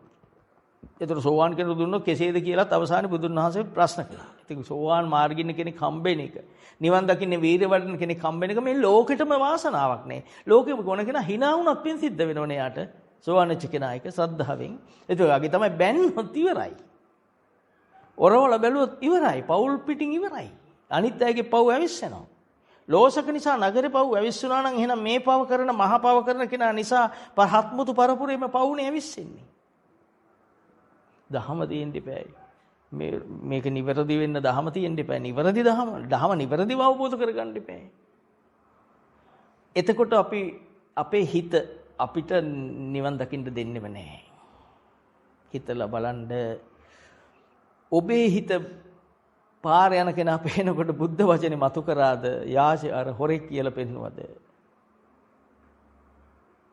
අන්නහවල් දේශපාලන පක්ෂ කෙනාර යන්නේ දැන් ඉතින් ගිනි ගන්නවා අපි උදව් කරන පක්ෂ කෙනා යන්නේ මම මේ දේශපාලනේ නෙවි මේ දොඩන්නේ දහම අපිට එන කෙලෙස් එන ආකාර ටික පෙන්වන්නේ අපේ කෙනා යනවා නම් අප්පුඩියක් ගහලා කොහෙද යන්නේ කියලා අහනවා විරුද්ධ කෙනා එනවා නම් වෙන දේ හිතා ගන්නයි දැන් මේ දෙකින්ම අපිට සංකල්ප පහළ වුණේ.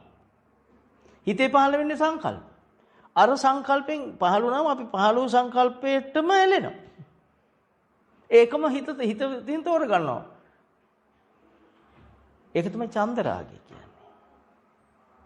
ඡන්දේ විසින් තෝරගන්නේ සිත නිසා ඡන්ද චිත්ත කියලා කියන්නේ. මේ ඡන්දයෙන් තෝරාගන්නේ අකුසල් හිත නම් ඡන්දා දෝෂ මේ දෝෂේ තෝරගත්තේ. දොස් ටික. සසර බයක් උපදව ගත්තේ බය මේ සසරේ අනර්ථය නොදක මේ තෝරගත්තේ අනර්ථය ඒක මෝහය සතර අගතිය තෝරගත්තා ඒ කෙනා අපේ කෙනා මේ සංඥාවක් මගේ හිතේ පහළ වූ සංඥාවක් දහම භාවිතා කරන දහම මතු කර ගන්න ඔබ ගාව ඡන්ද චිත්ත විරිය විමර්ශා සතර ඉද්ධිපාද වැඩෙන විදියට දහම ඇසුරු කරන්න තෝරන්න සිත මේක සිතක් කියලා දකින්න තෝරන්න. විරිය වඩන්න හැමම පවත්තන්නේ දකින්න විදිහට පවත්තන්න. විමර්ශනයේ යෙදෙන්න මේක සංකල්පයක්මයි මේක අනිත්‍ය වෙන දෙයක්මයි මේක දුකටයිති දෙයක්මයි කියලා. සතර ඉද්ධිපාද වැඩෙන්න. හිත නිවෙන පැත්තට මේ සතර ඉද්ධිපාද වඩනෝගෙන හිත නිවෙන පැත්තට යොමු කරගන්න. ඒ ඔබේ ධර්ම ශ්‍රවණයෙන් ලබන ආනිසංසය. කල්යාණ මිත්‍ර සම්පත්තියෙන් ලැබෙන ආනිසංසෙමයි. ඔබ මේ අවට බැලුවොත් මොකක් හරි හිතෙනවා. එක්කොත් අනකොල මැලවිලා කියලා හරි හිතෙනවා. පායනවා කියලා හරි හිතෙනවා. වහිනවා කියලා හරි හිතෙනවා. අහස බැලුවොත් හිතෙනවා අද වහී කියලා. ඒ වහී කියලා හිතනකොට දාපු රෙදි ටික ගන්න කල්පනා. තව සිතක් එනවා රෙදි ගන්න ගෙට. අනේ වේලුනේ නෑ කියලා තව දුකක් එනවා. මේ පරම්පරාවම දුකේ තියෙන්නේ. ඉතින් එහෙන් බැලුවොත් එන ගිනි ගන්නවා. ඉතින් ගින්න මේකයි භාග්‍යතුන් වහන්සේ පෙන්වුවේ මේ භවයට යන්න අවිද්‍යාව මුල් කොට සිත පැවතිලා ඇසුරු වෙලා ආයි නික්ම යන්නේ ඒ හුරුව බලවත් කොට සහ අලුතෙන් කර්ම දෙකතු කොට. අපිට කිසිම දැනගන්න ක්‍රමයක් මෙච්චර කල්ලාව තිබුණේ නැහැ. දහම ඇහුවමයි දැනගත්තේ. දහම ඇහුවමයි පෙනුනේ. නේ? එතකොට හිතන්න ජම්බුකා ජීවක අසෝචි කහපන් කියු වචනේ කිව්වේ උතුමෙකුට පස්සේ බුදුරයන් වහන්සේ කෙනෙක්. තනි කකුලෙන් හිටගෙන හිටපන් කිව්වා. අපි ඉතින් උතුමන්ට කොච්චර අපහාස කරනවද නැද්ද? අපි නොදැන බුදුන් වහන්සේට කොච්චර අපහාස කරනවද නැද්ද? බුදු පරපුරට කොච්චර අපහාස කරනවද නැද්ද? මේ වයසේ මෙසේද ගෑවුණු කෙනත් ඉවරයි. සාමාවතී බිසෝවරු ඇතුළු 500ක් පිරිස ගිනි ගන්න හේතුව දන්නවා. පෙර බෝ අතීතේ වෙනත් භවයකදී ඒගොල්ලන් දියනාන්න ගියා. දියනාගෙන ඉද්දී දියනාන ගමන් ඒගොල්ලන් සීතල නිසා ගිනි ගොඩක් ගහලා ගිනි තපින්න ගිනි ගොඩක් ගැහුවා. ගිනි ගොඩ ගහනකොට ඊට ඈත යාබද කෙලේ හිටිය පසේ බුදුවරේ. උන්වහන්සේට මේ දුම පොඩ්ඩක් වැදුනා. එහෙමනේ අටුවාවේ එමයි තියෙන්නේ සඳහන් වෙන්නේ. එතකොට ඒකේ විපාකේ සතර අපා ගිහිල්ලා ඉවර වෙලා නැහැ. සෝවාන් වෙලා හිටු 500ම ගිනි අරගෙන මැරෙනවා. ඒත් එක්කම. මේ කියන්නේ අපි කරන කර්ම එන හැටි මේ හිත බය. ඇත්තටම කර්ම කෙරෙහි බය වෙන්න ඕන. පව් කරන එකකින් බය වෙන්න ඕන හැම කෙනා. නේ හිතපු එකේ විපාකේ බලන්න. සොරయ్య සිටුවරයා මහා කච්චායන හාමුදුරුවෝ පිට දැකලා හිතුවම එයාට ලැබුණු දඬුවම කාන්තාවක් වෙන හැටි. අද නම් ඉතින් ආවි පරීක්ෂණ නිරීක්ෂණ අනුව මෙහෙම වෙන්නේ නැහැ කියලා. හැබැයි ඒගොල්ලන් කියන එක අපි පිළිගන්නවා. ඒගොල්ලන් රටේ කියන මෙන්න පිරිමි අය කාන්තාව වුණා කියලා. ඒ කියන්නේ අපි පිළිගන්නවා. බුදුහාමුදුරු කියපුවානේ අපි ඔප්පු කරන්න යන්නේ නෑ. පිළිගත්තත් නැතත් බුද්ධ දේශනාව මේ කතා කරන්නේ. පිළිගන්න පුළුවන් මහා ශ්‍රද්ධාව තියෙන අයට. භාවිතා කරන අයටයි මහා ශ්‍රද්ධාව වැඩෙන්නේ. මේ ශ්‍රද්ධාව බලවත් වෙන්නේ මහා ශ්‍රද්ධාව කියන්නේ. ඉන්ද්‍රිය ධර්ම බල ධර්ම වෙන එකයි මහා ශ්‍රද්ධාව කියන්නේ. එතකොට අපි හරි පරිස්සම් වෙන්න ඕන. තිප්පිලි වලට මීබෙටි කිව්වොත් මීබෙටි ලැබුණා නම් වචනෙන් කරපු අකුසලයට දඬුවම එවෙලෙම දිට්ඨ ධම්ම නම්. දිට්ඨ ධම්ම වේදනීය නම්. සමාව ගත්ත මේකෙන් නිදහස් වෙනවා නම්.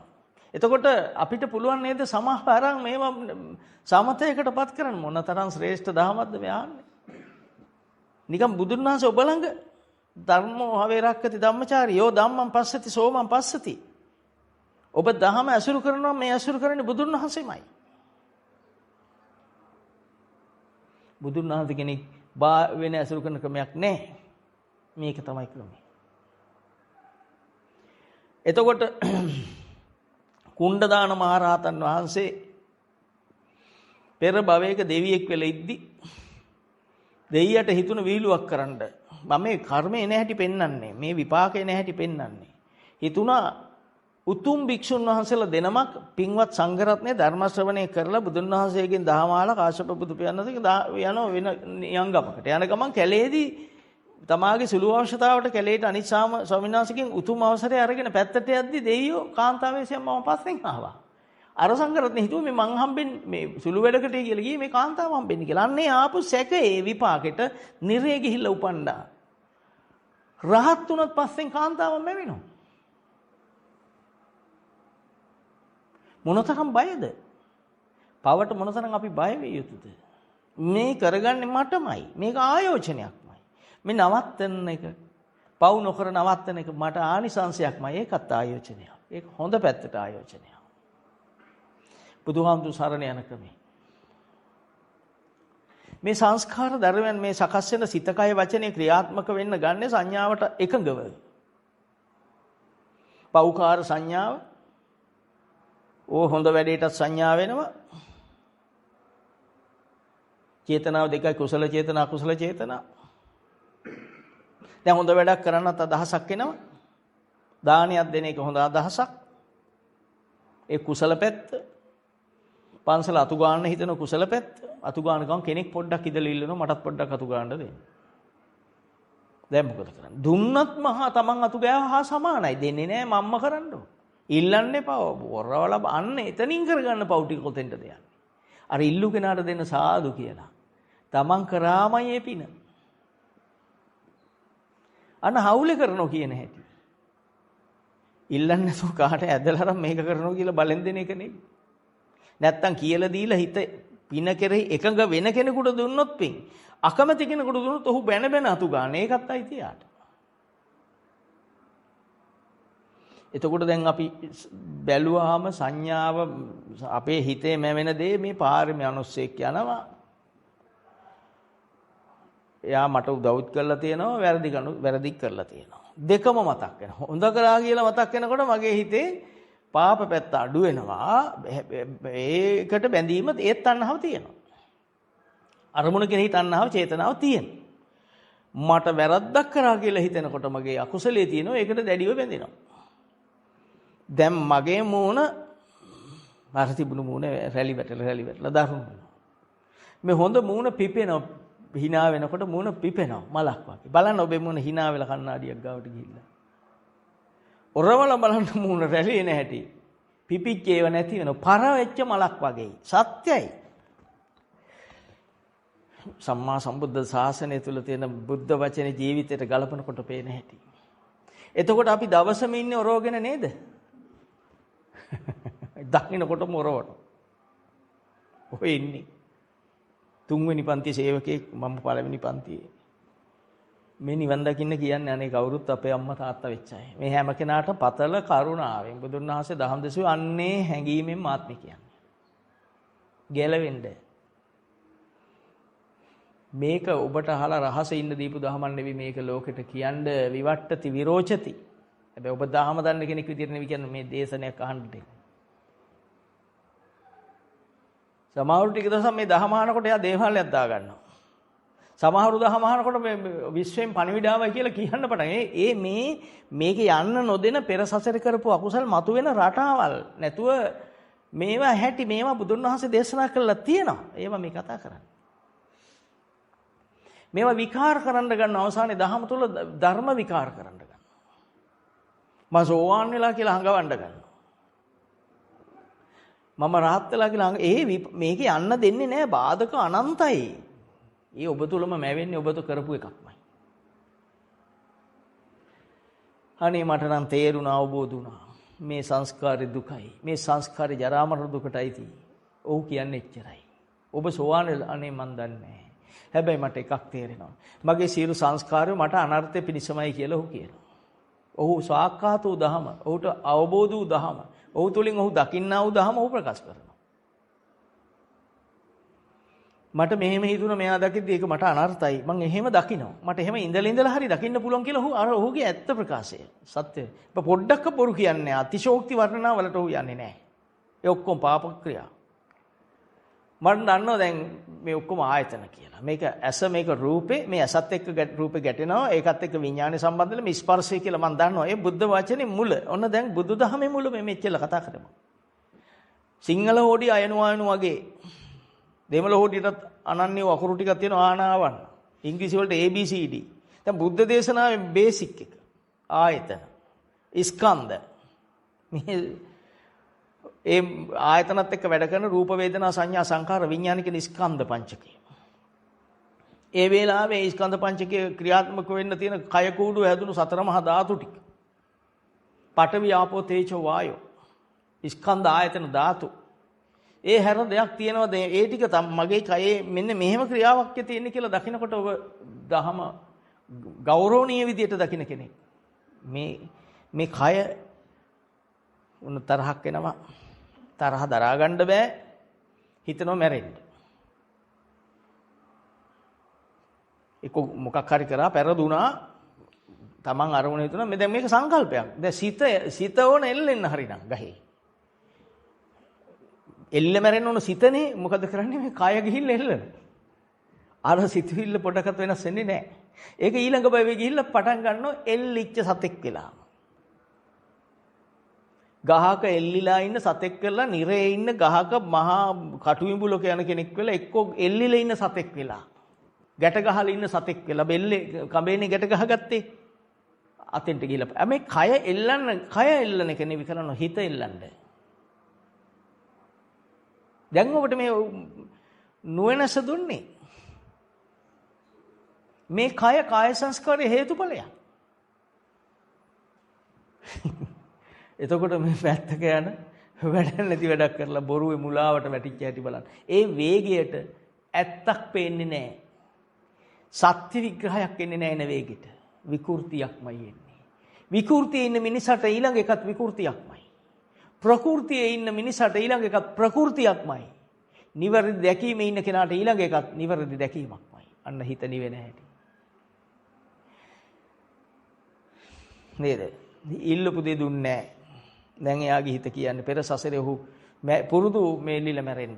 පෙර සසර පුරුද්දක් ඇවිල්ලා එයා දන්නේ. ඒ පුරුද්දෙන් කරන්නේ ගන්න කඹයක් යන්න ගහකට. ගියා ගැට ගහකට. දැන් මේ කය එල්ලන්නේ. ඒ එල්ලෙන් යනකොට gedara මතක් වෙනවා. දැන් ඒ කය කොහොමද එල්ලන්නේ? gedara මතක් වෙන කය එල්ලන්න බෑනේ. අයිති නෑනේ. gedara මතක් වෙනවා. දැන් එල්ලෙන ගමනු gedara මතක් වෙනවා. දැන් මේ එල්ලන්න ඕන මොන කයද? කොහේ කය? මම හිතන්න ඔබ නිවැරදි කරන්න මේවයින් බේරන්න කියන්නේ. මේ හැම එකෙම විපතින් බේරලා මේ ලබාගත් මනුසාත්මේ සසර කතරෙන් ඈතර වීම සඳහා අරමුණු කරන්න මේ උගන්වන්නේ. මේ බුදුන් වහන්සේලා බොහොම අති දුර්ලභ කාලයකට පහළ වෙන්නේ කල්ප මහා කල්ප 20000 30000 40000 50000 60000 ලක්ෂ ගණන් යන බුදුවරයෙක් පහළ වෙන්නේ. උන්වහන්සේ බුදුවරයෙකුගේ පහළ වීම අති දුර්ලභ දෙයක්. නේද? චින්චමානේක නිවන් දැක්කේ නෑනේ. දහමහල හුරු නෑනේ. එහෙනම් දැන් හිතා ගන්න හුරු නැති චින්චමානේකත් බුදුන් වහන්සේ ඉස්සරහට එන උදර බෙදගෙන. බුදුන් වහන්සේ ඉස්සරහට එන්න පුළුවන් නේ. උන්වහන්සේ ඒ වෙලේ හිටපු ළඟ හිටපු ධර්ම ශ්‍රවණය කරපු පිරිස කලබල වුණාම කිව්වේ නෑ මම පෙර මෙවැනි පවක් කරපු නිසා ඒක විපාකයක් එන්නේ කිව්වම ඒ අයත් නෙවුණා. පහු කරන්නේ ඒකට පෙළඹෙන්නේ නෑ. උන්වහන්සේ හැම පැත්තෙම නිවැරදි අවබෝධය දුන්නා. යථාභූත ඥාන දර්ශනය දුන්නා. සත්‍ය අවබෝධය දුන්නා.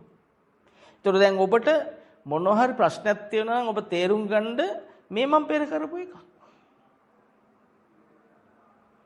ඒවක් තේරුම් ගන්න අටුවාව කියවන්න. අපි ගාව තියෙන්න ඕනේ ඒවා.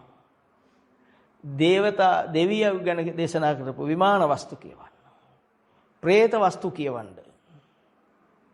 ධම්මපද අටුවාව කියවන්න. කියවනකොට තේරෙයි මේ කරපු එක එහෙම ආපු හැටි. අන්න අපේ හිත දිරිමත් වෙනවා බුදුහාමුදුර සරණ යන්න. ඒ කියන්නේ බුදුරජාණන් වහන්සේ දේශනා කළ ධහම ජීවිතයට ගලපන්න. මේ දුර්ලභ කලකට පහළ වෙන අති දුර්ලභ වූ බුද්ධෝත්පාදයක් තුල ඉපදුණු පින්වත් මනුෂ්‍යාත්මයේ මේ කණ සම්පatti ලබාගෙන ඒ සියලු සැප ගෙනාවේ ඔබ මහන්සි වෙලා. පෙරම් පුරනවා කියන්නේ මොකද්ද? සම්මා සම්බුදුන් වහන්සේ කෙනෙක් පෙරම් පුරනවා. අපි ගෞතම සම්මා සම්බුදුන් වහන්සේ දිහා බැලුවොත් උන්වහන්සේ කාන්ත ආත්මික ඉපදෙලා තමයි අනියත විවරණේ ගත්තේ. අබතෙල් පූජකරේ කාන්තාවක් වෙලා. ඒ විවරණේ දුන්නේ පිරිමි ආත්මික ඉපදෙන්න ප්‍රාර්ථනා කරන්න කියලා. එතනින් මාතු පෝෂකෙන් පටන් අරගෙන මොනවද කරේ? හොඳ හැඩ මව බේරලා. බලන්න මොනතරම් ආශ්චර්ය නේද? ඊට පස්සේ අනියත විවරණේ ඔබ දන්නවත් පොඩ්ඩක් උන්වහන්සේ දේශනා කළ තියෙන ප්‍රමාණයනේ.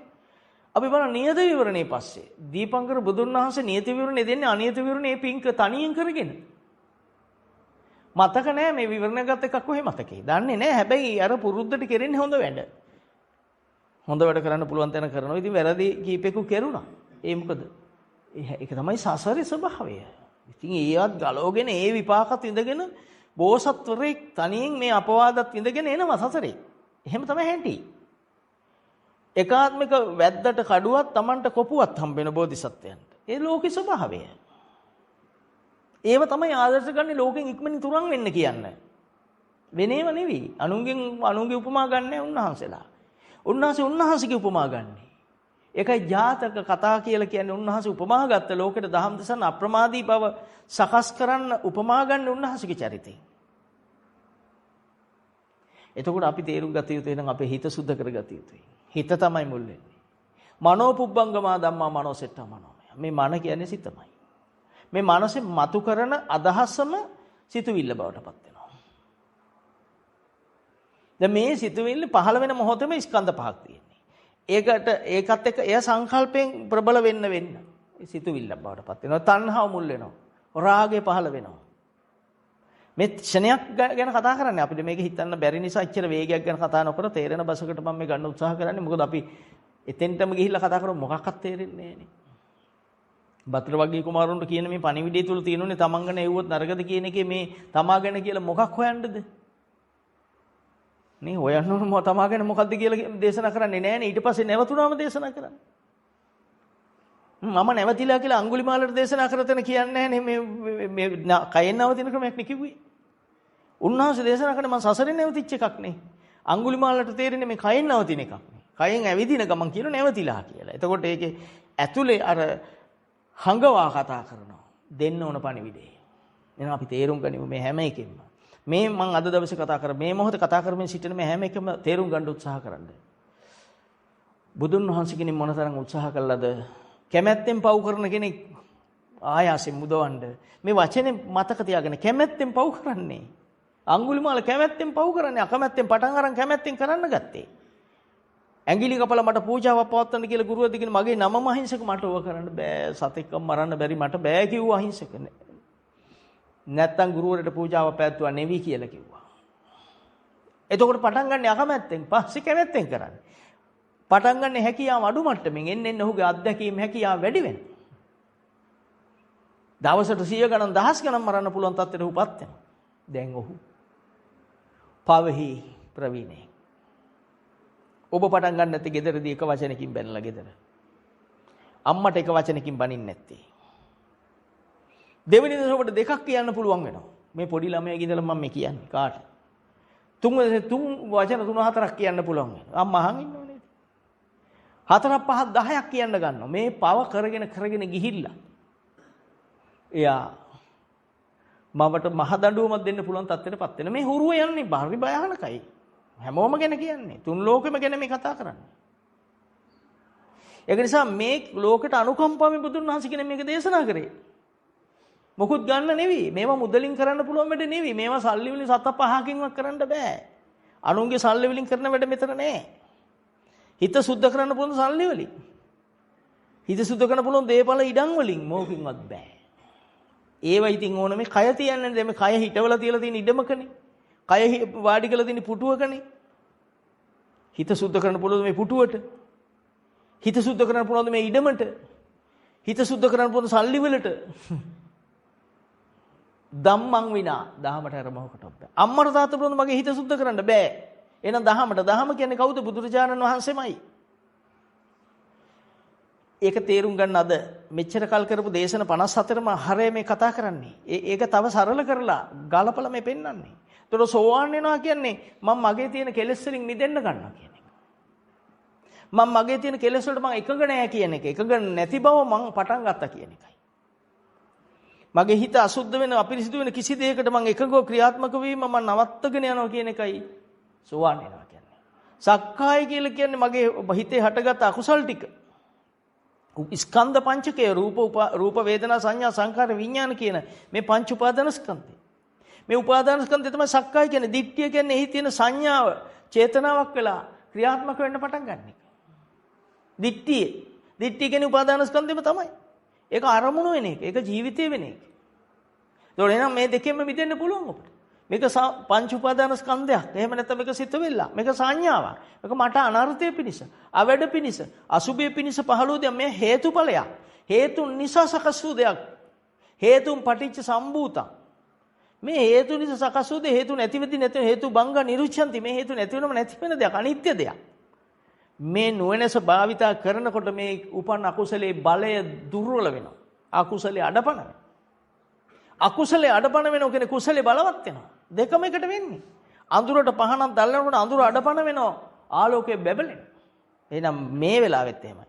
ඔබ පාර බලන් ඉන්නකොට යාචකෙක් යනවා පාරේ. අර හිඟන්නේ. ඒතර ඔබ එක සැරේට දහම මතුවෙනවා. මේ අතර ඔබ බුදුන් වහන්සේලාගේ දහම කරේ පහල කරගත්ත ශ්‍රද්ධාව එක සැරේට හිතේ මතුවලා කියනවා ඔබ බේරන්නේ නේ දහම මොන ධම්මෝ හවේ රක්කති ධම්මචරි දහම ඔබ ආරක්ෂා කරන්න ආවා.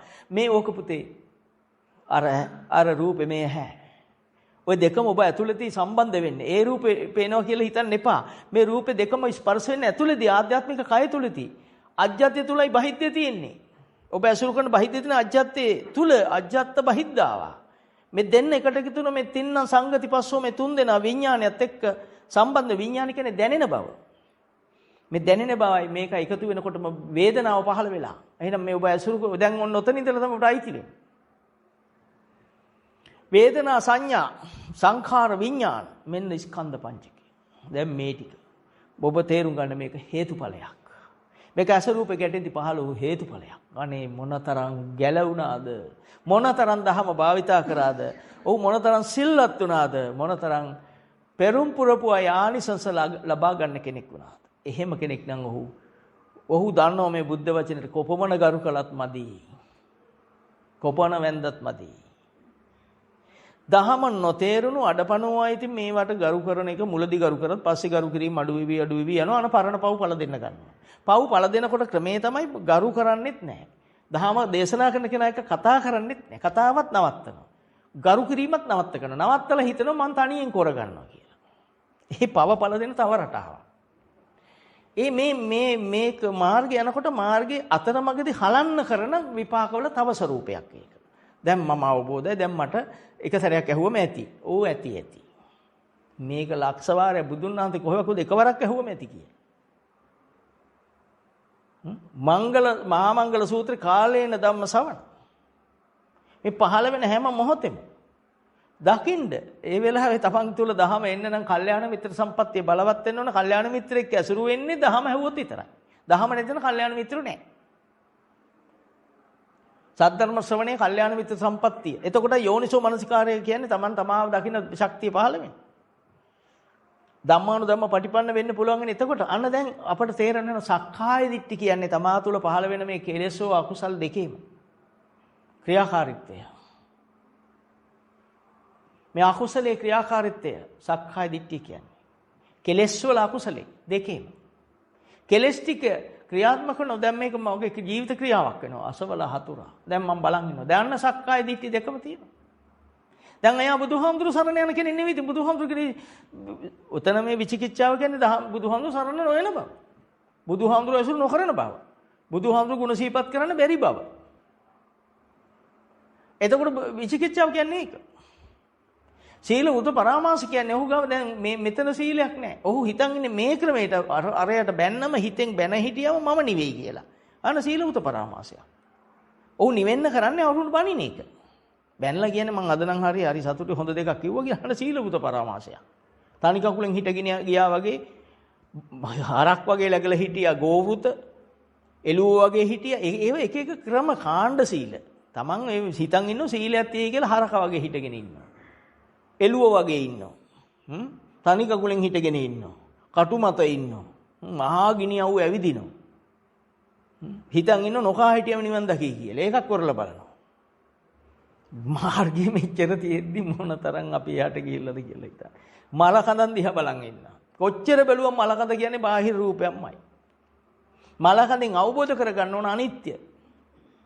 මල කඳ දැකලා අවබෝධ කරගන්න දෙයක් තියෙනවා. මාව කවදා හරි මැරෙනවා කියලා මේ කෙලෙස් වල බල අඩු කරන උදව් උපකාරක ධර්මයක්. මරණානුස්සතිය. එතකොට කෙලෙස් අඩු වෙනවා. කෙලෙස් උපදින ශක්තිය අඩු වෙනවා. මේවා උපකාරක ධර්ම. දැන්පත් වෙන්න ඕන සම්මාදිට්ඨියට. සම්මාදිට්ඨියන කොහමද? දුක්ඛේ ඥානං දුක පිරිසිඳ දැකීම. සමුදය ඥානං. එහෙනම් මේක එක තණ්හාව වැඩ කරනවා කියලා තණ්හාව පිළිබඳ දකින්න එක සමුදය ඥාන. නිරෝධේ ඥාන. මේ කවදා හරි නිරෝධ වෙන්නේ මේකමයි. මේ මොහොතේ හරි Tamanට පේනෙන්න එපා. නිරෝධ වෙන්නේ මේකමයි. උපදිනම යංකින්චි සමුදය ධම්මං සබ්බන්තං නිරෝධං. සමුදයමයි නිරෝධ වෙන්නේ. එහෙනම් නිරෝධේ ඥාන. නිරෝධ ගාමිනී පටිපදාය ඥාන. මේක නිරෝධ වෙන එකමයි මගේ ප්‍රතිපදාව. අවබෝධයෙන් අවිද්‍යාව නිරෝධයෙන් අවබෝධයෙන් දකිමින් යම් රූපයක් නිරුද්ධ වේද ඒකයිති ප්‍රතිපදාවට. සංකල්පයක් ඇවිල්ලා මට නෙදෙන්න ආවා මං නටවලා ගියා වෙන එකක් මතක් කරලා දුන්න කෙනෙක් ගිහිල්ලානේ. ඒක ධර්මතාවටයිති එකක්. සමුදය නිරෝධයයිති ධර්මතාවට. යංකින්ච සමුදය ධම්මං සබ්බන්තං නිරෝධ ධම්ම. සියලු සමුදය නිරෝධ වීම ධර්මතාවයි. හැබැයි ඒකයිති අවිද්‍යාවට. මට මාව නොපෙනෙන එක අකුසල නොපෙනෙන එක අකුසලයේ ඇසුර වෙන බව නොපෙනෙන එකයිති අවිද්‍යාවට. විද්‍යාවටයිති ආර්ය මාර්ගයටයිති උත්තම මාර්ගයට බුදු පසේ බුදු මහරහතන්වහන්සේලා දේශනා කරන මාර්ගයටයිති සංස්කාරයක් කියලා දකින්න එක. උපාදාන ස්කන්ධයක් කියලා දකින්න එක. මේ ජරා මරණ දුක පහළ වුණා කියලා දකින්න එක. මේක ගඩයක් කියලා දකින්න එක. මේ මගේ ඔළුවේ තුවාලයක් හදනවා මට වේදනාවක් මේ පහළ වීම. මා සැතකින් අහිනවා වගේමයි මේ උලකින් අහිනවා වගේ මට වේදනාවක්ම මේක කියලා අන්න එහෙම මෙනෙහි කරන එක පංච උපාදාන ස්කන්ධය. ගඩයක් කුලක් සැතක් විපාකයක් කියලා මෙනෙහි කරන එක. එහි තියෙන කෙලෙස් බර බව අඩාල වෙනකන් එහෙම මෙනෙහි කර කර ඉන්න එකයි ධර්මයේ හැසිරෙනවා කියන්නේ. දහම භාවිතා කරනවා කියන්නේ. මේ නම් භාවිතා කරන කෙනාට මේ මා සැපේ ලැබිලි ඉවරයි. ඔබට ඇවිල්ලා කවුරු හරි බැන්නොත් පාරේ යන කෙනෙක්. එක වගේ මූණ දැකලා කෙනෙකුට ඇවිල්ලා බනිනවා වෙන කෙනෙකුට බනින්න ආවේ බැන්නේ ඇයි? බැනලා ටිකකින් ආන්නේ ඔහෙට නෙවින්නේ බනින්න. අර බනින අතරේ ඔබ කෙලෙසුනා නම් ඔක්කොම අයිති. අපි කෙලෙසෙනවනේ කොහොමද? ප්‍රතඥයා කියන්නේ කෙලෙසන කෙනාට කියන නම ගෞරව නමක් නෙවෙයි. කල්යාණ ප්‍රතඥ කියන්නේ කෙලෙසෙන එක දකින්න කෙනා. අන්ධබාල ප්‍රත්‍යඥ කියන්නේ කෙලෙසෙන එක නොදක අනික් කෙනාම ආව කෙලෙසනවා කියලා එයාට බනින කෙනා. ඒ කියන්නේ පව් කරන කෙනා. මම හිතන් ඉන්නේ මම මේ නිදහස නැහැ මට නිදහස නැත්තේ අරයා නිසා. ඒ තමයි අන්ධබාල ප්‍රත්‍යඥ ස්වභාවය හැටි. කල්යාණ ප්‍රත්‍යඥ ස්වභාවය හැටි තමයි මේ මං කරපු අකුසලයක් මට පළ දෙන්නේ. හිත නිවෙන විදියට ගෞතම සම්මා සම්බුදුන් වහන්සේගේ ආර්ය දර්ශනය මෙතෙක් පාළෝ සීල බුදුන් වහන්සේගේ ආර්ය දර්ශනය ජීවිතයට සම්බන්ධ කරගෙන හිත නිවාස උපත් කරන්න උත්සාහ කරන එක. අන්න එතෙන්දී යාගේ අර අයිතිය සක්කාය දිට්ඨිය ක්‍රියාත්මක වෙන එක නවතිනවා. දැන් බුදුහාමුදුරුවෝ පැහැදීම ඇති වෙනවා. විචිකිච්ඡාව නැති වෙනවා. මේ නිරෝධ වෙන ධර්මනේ සක්කාය දිට්ඨි විචිකිච්ඡා සීලවුත පරාමාස නිරෝධ වෙන ධර්ම. නිරෝධ විය යුතු ධර්ම. අක්‍රිය විය යුතු ධර්ම. දැන් සක්කාය දිට්ඨිය වැඩෙන්නේ නැහැ යාගේ මොහොතේ. ඔහු එයා හේතුඵලයක් කියලා දැක්කා. දඬුවමක් කියලා දැක්කා. විපාකයක් කියලා දැක්කා. අකුසලයක් කියලා දැක්කා. දැකලා ඔහු නිවා ගත්තා. ඔහුට පිටේම වෙනස් කරන්න බෑ. මොකද ඔහු කරපු කර්මයක් නම් පිට මේක ක්‍රියාත්මක වෙනවා. ඒක නවත්තන්න බෑ. ඒක ගහද්දි නේ ඔබට බැන්නොත් මොකද කරන්නේ? ආතපය කැඩුවේ නැහැ කියලා හිතනවා කියලා පුන්න මහරහතන් වහන්සේ දුන්නේ උත්තර. ඒක නවත්තන්න යන්නේ නැහැ උන්වහන්සේ. උන්වහන්සේගේ කොටස නවත්තගන්නේ. දැන් තේරෙනවද දහම මොනතරම් ශාස්ත්‍රීය පැත්ත? මම ශාස්ත්‍රීය අනුව හඳුන්වන්නේ අපි හිතුව පැත්තට වඩා ගැඹුරු පැත්තක්. උන්වහන්සේ ගැහුවා මොකද අතපය කැඩුවේ නැහැ කියලා හිතනවා කිව්වා. එතකොට උන්වහන්සේ ගහන එක අතාරිනවා. ගහන පිටය එයාල එක්ක ගැටෙන්නේ මං වෙන එකක් උපදවගෙන හිත නිවා ගන්නවා. බලන්න. කුසල් සිතක් උපදවගෙන හිත නිවා ගන්නවා. පුන්න මහරහතන් වහන්සේ ඔබ වහන්සේද අපි නිවසේක. සත්‍යයි. ඔබ වහන්සේ මහා ආදර්ශයද ඔබ වහන්සේ බුදුන් වහන්සේගේ වන්දනාමාන ලබා ගත්ත ගෞරවයට පාත්‍ර සාදුකාර ලබා ගත්තා. ඒ වගේම නන්ද මාතාව සරියුත් මොගලන් දෙනමගේ සාදුකාර ලබා ගත්තා. ඒ මොනවා කියලාද? මේ ධහම ප්‍රකාශ කළා. මොනවද කිව්වේ? දාණය දුන්නට පස්සේ නන්ද මාතාට කතාව ඔබ දන්නවා. නන්ද මාතාවට දාණි දුන්නම ඇහුවා ඔබගේ ජීවිතේ අద్භූත ධර්ම තිබෙනවද කියලා. ඔව් කිව්වා. මොනවද කියලා ඇහුවා. එතකොට එයා කියපු එකක් දෙකක් මේ කියන්නේ. තමන්ගේ ළමයා නිර්පරාදේ වැරදි කරුවෙක් කියලා මැරුවා. රජ සෙබළු විසින් ඔහු මරා දැම්ම ඉසගසා දැම්ම. ඔබට මොනවද දැනුනේ කියලා අහන සාරිපුත්ත හාමුදුරුවෝ. මට මොකුත් දැනුනේ නැහැ. දැනුනේ කියන්නේ ඒ සංස්කාර විදියට ගන්න පුළුවන් තරම් බලවත්. එයාගේ බලවත් එතකොට බාහිර රූපයට යන පැත්ත නෙවෙයි. ඒ කියන්නේ කාම ලෝකේ නෙවෙයි බලවත්. සද්ධර්මයේ බලවත් එකයි අනාගාමි කියන්නේ න ආගාමි ඒ ගමන වෙන්නේ නැහැ. බාහිරට යන ගමන නවත්තා ගත්තා කියන එක අනාගාමි. ආගාමි. ඒ ගමන නැහැ. ඒක නිසා නෙහෙල්ල කම්පති හෙල්ලු නැත්තේ. වෙනත් එතකොට සාදුකාරු දුන්නා. සාදු කිව්වනේ. ඊට පස්සේ වෙනත් අද්භූත දරෝ සැමියා මැරිලා යකෙක් කියලා මේ දොරකොඩට එනවා ගෙතනින්ම හටින්න බෑ කිව්වා. එතකොට මොකද ඇහුවා? මම පොඩ්ඩක් කම්ප වෙන්නේ නැති කිව්වා. මම හොඳට හිත නිවාසූපත් කරනවා. සාදු කිව්ව අද්භූත ධර්ම. තවත් හැමදාම රාත්‍රී වෙසමුණි රජුරු ඇවිල්ලා ওই වෛශ්‍රමණ දේවරාජයන් වහන්සේ සතරවරන් දේවරාජයන් වහන්සේගේ මහා උත්තම නායක දේවතාවුන් වහන්සේ ඇවිල්ලා දහම අහනවා. සෑමරත් අද්භූතය ආශ්චර්ය සාස්ත්‍රිකවා සාරිපුත්ත මොග්ගල්ලාන. එතකොට අපිට නොපෙනෙන දහමේ හැසිරෙන තියෙන අන්‍ය වූ බලවේග. තමන් වෙතට දහම අහන්න ගෙන්න ගන්න මේ කරලා තියෙන්නේ මොකද්ද? එන්න කියලා මල් තටු තියලා එන්න ආරාධනා කරේ නැහැ. මොකද කරේ? දහමේ හැසිරෙලා විතරයි. දැන් සරියුත් හාමුදුරු පිරිනවම් පාන මොහොතේ දෙවියෝ ඇවිල්ලා වඳින්නේ එන්න මට වැඳලා යන්න කියලා ආරාධනා කරලා මල් දැහැන් හදලා තටු තියලා ගෙන්නුවා නෙවි. මතක තියාගන්න බුදුදහම මේ කතා කරන්නේ. නිර්මල බුද්ධ වචනේ. සත්‍ය වූ දහම මේ කතා කරන්නේ. කදු වචනයක් මගේ නෑ ඔක්කොම ත්‍රිපිටක දහම. ජීවමාන ත්‍රිපිටකේ. එතකොට ඒ අන්න එතන සාරිපුත්ත මහරහතන් වහන්සේ තම මව ඒතන අපි දන්නවා ගිහි කාලේනේ මවක් දැන් මව කියන කෙනෙක් රහතන් වහන්සේට මවුල නෑනේ. ගිහි කාලෙත් හිටියේ මව උපතිස්සට. නමුත් අපි මව කියලා හිතාගෙන යනවා. ඒක තමයි කෘතගුණ වේදිත්වය. ගිහිල්ලා ඒ ගෙදර ගියේ මොකටද? මරණ එක දකින්න එක දුකක් නේ. නෑ. අම්මට සෝවන් වෙන දහම මෙනෙහි කරලා දෙන්න හොඳම තැන එතන. අම්මා කෙනෙකුට කරන එකම කෙලෙහි ගුණ දැක්වීම මේක බව දන්න උන්වහන්සේ වැඩියා. අර දෙවියෝ එතකොට වඳින හැම එකෙම කම්ප වුණා. අන්න ඇහුවා මොකද මට දෙවියෝ වඳින්නේ අම්මා බැන්නනේ ඉතින්. අම්මලයි ස්වභාවය බණිනේ. අයිතිකාරයනේ ළමයිගේ. ඉතින් බැන්නා. හැම අම්මලම එහෙම තමයි තියෙන්නේ. නිවැරදි මගට ගන්න උත්සාහ කරනවා නිසි මගට නෙවෙයි. නිසි මග නිවන. ඒකට දැන් අපි ඒකෙන් ගන්න තියෙන ආදර්ශ දෙවියෝ ඇවිල්ලා වඳිනවා. හැබැයි දෙවියන්ට මල් තටු තියෙන අම්මයි දිහා බලන්නේ නැහැ. එතෙන්දී අම්ම ඇහුවනේ. බාල සහෝදර මහරහතන් වහන්සේගෙන් ඇහුවා මොකද මන් දිහා බලන්නේ නැත්තේ මහා බ්‍රහ්මයා. මහා බ්‍රහ්මයා නෙවෙයි මොන කෙනෙක්වත් බලන්නේ නැතේ කිව්වා මාර්ගේ නැති අය. මාර්ගේ කුමක්ද ඇහුවා? හිත සුද්ධ කරගන්න එක. ඒකනේ ඒ අම්මට ගැලපෙන වචන ප්‍රකාශ කරන්නේ. එතකොට මගේ පුතා හිත සුද්ධ කරන්න. ඔව් කිසිම හිතේ කෙලෙසල් නැහැ. ඒක තමයි කො අම්මා බැන්න එකක් දැනෙන්නේ නැත්තේ. එතකොට හිතනවා මගේ පුතා මේ தත්තර මේ පුතා මෙහෙමනම් මගේ පුතා මේ தත්තරපත් කළ බුදුන් වහන්සේ කොහොමද කියලා අන්න බුද්ධ ගෞරවය ආවා. සරියුත් හඳු හරි සතුටටපත් වුණා ලෞකික ලෝකේ. ඔන්න යුතුයකම කලාය කියලා උන්වහන්සේ පිරිනවම් පෑවා.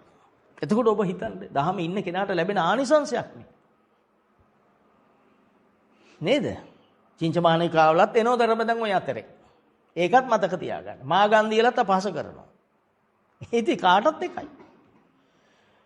හැම රාජනායකම හොඳට බැනුම් අහන්න ඕනේ. ඒක ඉතින් ධර්මතාවක්. ඒව නවත්තන්න බෑ. හොඳ කරත් බනිනවා අඩුපාඩුවක් වුණත් බනිනවා. ඒක ලෝකෙ වෙනස් කරන්න යනව නෙවි තමන් නිවි සූපත මේ දහම කාටත් එකයි. මේ යාචකයාගේ සිට පවතින රජය දක්වා මේක එකයි. ඒ ඔක්කොම සසරේ ඉන්න අය. මං ඒ ඇසින් බලන්නේ. මං බලන්නේ බුදුන් වහන්සේ ලෝකෙ දිස බලන්න කිව්ව ඇසින්. ඒ නිසා මේක කාටත් ලැබිය යුතු දහමක්. මේක හැම කෙනෙක්ම අහන්න ඕන දහමක්. හිත සුද්ධ කරන්න ඕන හැම කෙනෙක්. මරණය ආවට පස්සේ අපිට පුරුදු දෙන්නේ මරණ වෙලාවටත් කෙරෙන්නේ. දැන් බය වෙන්න ඕන කවුරුත්. දහමක් අසුරු කරලා නැත්තම් පිනක් දහමක් කරලා නැත්තම් පන්සලක් අතුපතු ගාලා නැත්තම් මතක් කරන්න දෙයක් නැහැ. ඒකයි මේ පින්වත් සංඝරත්නයේ ඉන්න එකම උතුම්ම රට මේ රට. 60000ක් විතර සංඝරත්නයේ වැඩ ඉන්නවලු. ඉතින් මොනතරම් වාසනාවන්තද? හොඳම දහම තියෙන රට. ඔබ බෝධි පූජාවක් කරන්න ගිහිල්ලා පන්සලට කිව්වොත් ඒ දේ කරලා දෙන්න උන්වහන්සේලා කරනවා. ඒ මහා සෙනෙහස තියෙනවා. පොඩකට අඩු නෑ. ඒ අපේ අඩුපාඩු අපි කතා කරන්නේ නැතුව අපි සංඝරත්නයට දොස් දීපුගේ මේ වරද මේ එන්නේ. ඒකේ විපාකේ අපි මේ විඳින්නේ. එම නිසා ඒකද නිවැරදි විය යුතුයි. අපි වැරදි කරමු. අපි පිළිගන්න ඕන අපේ වරද. පන්සලට අපි ගිහිල්ලා දහම ඇහුවනම් උන්වහන්සේලා කතා කරනවා. මොද්ද විචිත්‍ර කතිකේ ඉන්නවා. අපි අහන්නේ නෑනේ. අපි පන්සලේ යන්නේ සපත්තු දාගෙන. මොකක්වත් විනයක් මොකක්වත් නැහැ. ඉතින් අපි මේක කෑවට පස්සේ ඉතින් අපි දිහා අපිට වුණත් වැඩ නැති කෙනා දිහා බලන්න හිතෙනවද? පැත්තක්වත් බලන්නේ නැහනේ අපි. සංඝ රත්නයටත් අපි දිහා බලන්න හිතෙන්නේ නැත්තේ ඒකයි. අපි වරද්දගෙන තියෙන්නේ. අපි නිවැරදි වෙන තැන මේ කතා කරන්නේ. මේ දහම ලංකාවේ සියලු දෙනාට අයිති දෙයක්. මේ දහමේ උගන්වන්නේ හිත සුද්ධ කරලා හිතේ නිවීම නිවල නිවාගෙන යනකොට ඔක්කොම හිඳුනම තෙල් ටික ඉවර වුණාම පත්තු වෙන්න දෙයක් නැහැනේ. පත්තු වෙන දේ තියෙනකන් අඩු වෙලා යනකොට මාර්ගඵල සෝවාන් සකුදාගාමි අනාගාමී වෙනවා. තාම යාන්තම් අනුසේ ධර්ම උපදිනවා. යාන්තම් සුළු කෙලෙස් පෙර සසර හුරුවෙන් උපදින ටික උපදිනවා. දැන් භාවිතා කරන ටික මේ තමයි කාම ලෝකේ ඕරම් භාගී සංයෝජන නැහැ. දැන් අනාගාමී කෙනාට ඒ ගන්නට එනවා. එකපාරට සසර පුරුද්දෙන් එන ඒවත් නවතින්න ගත්ත ඇසුරු නොවෙනකොට. ඒක ධර්ම නියාමයටයි තියෙයක්. ඒක ධර්මතාවක්. එතකොට කිව්වා උද්දම් භාගී සංයෝජන නතර වුණා කියලා. උද්ද කියන්නේ අතීතේ. උද්දං අදෝචිතරියන් අතීත අනාගත වර්තමාන කරණීයමිත සූත්‍රේ. එහෙනම් උද්දම් භාගී සංයෝජන සසර පුරුද්දෙන් එන. ඒවත් වෙන්නේ නැවතුණා. ටික දවසක් ඇසුරු නොකර ඉන්නකොට මලකඩ කාලා නැති වෙන ඕනම දෙයක්. ඒ වගේ. ඇසුරු නොකර ඉන්න උපදින්න තියෙන බලය නතර වෙනවා. අද එනං හොඳටම තේරෙන්නේ නැති. අද 2022 පළවෙනි පෝය. මේ පෝයෙන් ඔබේ වසරම අපිට වාසනාවන්තයි. මේ රට සෞභාග්‍යයෙන් පිරෙනවා. ඔබ මම කියන්නේ ඔක්කොම අහන්න ඕනේ නැහැ මේ දහම. මේ අහන ටික දන නිර්මල දහම ස්ථිර කරගන්න. ඔබේ තියෙන ශක්තියෙන් අනිත් අයගේ ශක්තිය වෙනස් වෙනවා. ඒක තමයි ඔබ මේ රටට කරන ආනිසංසය. මේ ලක්දරනට කරන මහත් වූ සේවය ඒක. එදා මේ අනුලාවතී බිසව ඇතුළු 500ක් ධර්ම ශ්‍රවණය කරලා සෝවාන් වෙන්නේ. අරිට්ඨ කුමාරයා සෝවාන් වෙන්නේ. මිහිඳු මහරහතන් වහන්සේ ලංකාවට වැඩිය මුණු ආනිසංසය. ඒකේ ආනිසංසෙන් මුළු රටේ පිරිස් ඔක්කොම දහම ඇහුවා. ඒ ආනිසංසෙ පැතිරුණා. දහමෙන් නිවැරදි පිරිස් පහළ වෙන්න දහම පැතිරෙන. මේ රට ශාස්ත්‍රීය වෙන්න දඟලන්න දෙයක් නැහැ. කලට වැසි ලැබෙයි. දහම පැතිරෙනකොට කලට වැසි ලැබෙයි. අස්සන්න ශාස්ත්‍රීය වෙයි. අස්සන්නේ ගුණය වැඩි වෙයි. රසය වැඩි වෙයි. පෝෂණය වැඩි වෙයි. නැත්තම් ඒ ඔක්කොම නැති වෙයි. ඉතින් මේ උත්සාහ කරන්නේත් ඒක. මේ ටික කියන්නේ අන්නේ සඳහා. මේ දහම් පණිවිඩයේ බුදුන් වහන්සේ කෙනෙක් මහා කල්ප ගානකට පස්සේ පහළ වෙන පෙරම් පුරන් ඇස්සිස් මස්ලේ දන් දීලා අපි ඒක කියලා අපි ඒ දහමේ නෑ. අපි හැබැයි ඒක කියන්න දක්ෂයි. ඒ චුට්ට කියනවා ඇස්සිස් මස්ලේ මහා කල්ප ගණන් දන් දුන්නයි කියලා උන්වහන්සේට අවනම්බුවක් කරන්නේ. මොකද මම දහමේ ඉන්නෝ කියලා වැරද්දුවොත් ඉවරයි. මේ කරන්නේ උන්වහන්සේට අවනම්බුවක් බුදුන් වහන්සේලාට. නේ දහමේ ඉන්න කෙනා නම් දැක්ක කෙනා වසඟ වෙන මොුණා. මෛත්‍රියෙන් පිරුණු මූණ. කාම ලෝකෙ මිදුණු මෛත්‍රියෙන් පිරුණු මූණ. මෛත්‍රියෙන් පිරුණු වචනයක් එන්න යන්න කියලා කතා කරන වරෙන් කොහෙද ඒව කියන්නේ නැහැ. රිලවුන්ට කතා කරන භාෂාව නැති කරගත්ත කෙනෙක්. රිලා බසෙන් සත්ත්ව බසෙන් මිදුණු මෛත්‍රියෙන් පිරුණු වචනයක්. වචනෙන් වෙන අකුසල් දැන් එතන නැහැ. නැත්තම් වරෙන් කියන එක අකුසලයක්. ඵලයන් කියන එක අකුසලයක්. තේරුම් ගන්න යාළුකමටවත් බෑ. යාළුකම් තියෙන කෙලෙස් එක්ක. එන්න යන්න. ප්‍රිය වචනය කියලා අපි ගහලා තියෙන. දැන් ප්‍රිය වචනේ දෙනවද වරෙන් කියලා. නේ? ඕයි අපි තියෙනේම එපයි කියන්න නිවා ගන්න. අනික් කෙනායක ප්‍රිය මේ මෛත්‍රියෙන් පිරුණු හිනාවක්. කෙලෙස් වලින් පිරුණු හිනාවක් නෙවෙයි. කෙලෙස් වලත් හිනා වෙනෝනේ. ඒ දේ ලබා ගන්නත් උපාසීලිය හිනා වෙනෝනේ. නෑ මෛත්‍රියෙන් පිරුණු මූණක්. උපේක්ෂාවෙන් පිරුණු මූණක්. තමන්ගේ හිත සුද්ධ කරපු මූණ. හිත සුද්ධ කර මූණටයි උපේක්ෂාවෙන් පිරුණු මූණ කියන්නේ. අන්නේ මූණෙන් ඉන්නේ. දැක්කත් සැපයි. දකින්න කෙනාට බඩ පිරුණා වගේ සැනසෙල්ලක් දැනෙනවා. සමහරව දැක්කම බඩ පිරෙනවා. බුදුරජාණන් වහන්සේ දැක්කම තුන් නිවෙනවා. තුන් තලයේ නිවෙනවා හිත කය වචනේ. එහෙම වෙනනම් අපි දැක්කම නිවෙන්න ඕනේ. මොන අපි දැක්කම නිවෙන්න නම් අපේ මොනවද වෙනස් වෙනවද අපි හොයාගන්න. දැන් මේ කිව් දේශනේ ආයි අහන්න. ඔබ නිවෙනකම් මේ දහම අහන්න. වචනෙන් වෙන අකුසලයේ අයින් කරන්න. හිතෙන් වෙන අකුසලයේ අයින් කරන්න හිත සුද්ධ කරන්න. හිත සුද්ධ කරගම් මේ දෙකම ඉබේ නැවතිලා. මොකද්ද? කයෙන් වෙන එක වචනෙන් වෙන එක දෙකම නවතින කරේ හිත සුද්ධ කරේ. ඒක තමයි විදර්ශනාව කියන්නේ. ඒ විදර්ශනාව එහි තියෙන ස්ථිර වෙන්න තමයි අනිත්‍ය දුක්ඛ අනාත්ම වශයෙන් අනිත්‍ය ලෙස මේ සංස්කාරය සියල්ල අනිත්‍ය වශයෙන් දකින්න මේව ඇත්තටම ඇති වෙලා නැති වෙන දේවල් පේන පිඬු උපමං රූපමයි පෙන පිඬක් වගේ මේ රූපේ මේ හිතේ අටගත්ත රූපය පෙන පිඬක් වගේ. ඉති අජ්ජත්තං ඉති රූපං සමුදය රූපං අස්තංගම මහා සතිපට්ඨාන සූත්‍රයේ මේ කොටස විස්තර වෙනවා. ඔබට දකින්න අතට අල්ලන්න පුළුවන් කිලේශිම සූත්‍රයේ ගෙදරක තියෙන පිරිත් පොත ඇරුණකොට සතිපට්ඨාන සූත්‍ර පොත ඇති ගෙවල් වල අරන් බලන්න. ඉති රූපං සමුදය රූපං අස්තංගම වේදනා සමුදය වේදනා අස්තංගම සංඥා සමුදය සංඥා අස්තංගම නේද? සංඛාරා සමුදය සංඛාර අස්තංගම විඥාන සමුදය විඥාන අස්තංගම මේ පංච උපාදානස්කන්ධයේ සමුදයක්ය නිරෝධයක්ය පවතින දෙයක්ය නිරුද්ධ වෙන දෙයක්ය ඇති වෙන දෙයක්ය පවතින දෙයක්ය නැති වෙන දෙයක්ය. ඒ අනිත්‍ය ස්වභාවය විස්තර කරපු හැටි. මේකෙන් තේරුම් ගන්න පංච උපාදානස්කන්ධය අනිත්‍යයි.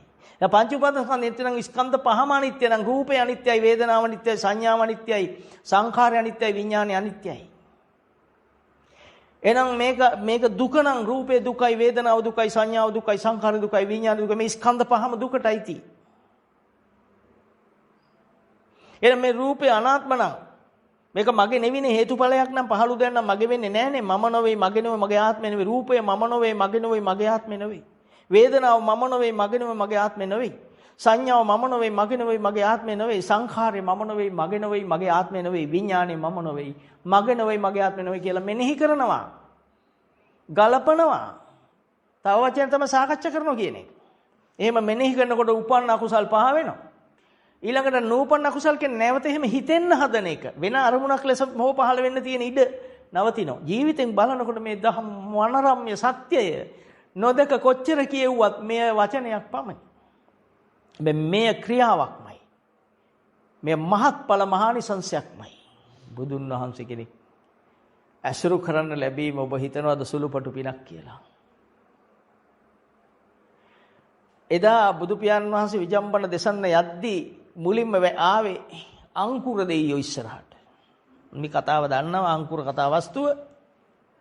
අංකුර ඇවිල්ලා වැඳලා බුදුහාමුදුර ළඟ දෙයියෝ ඉතින් බිම වාඩි වෙනකොටම ඊළඟ දෙවියෝ ඇවිල්ලා වඳිනකොට එයාට පස්සට යන්න උනා. ඉබේ ගියවෙනවා පස්සට. ඇයි ඒ? බලගතු කෙනා ඊළඟට එන්නේ.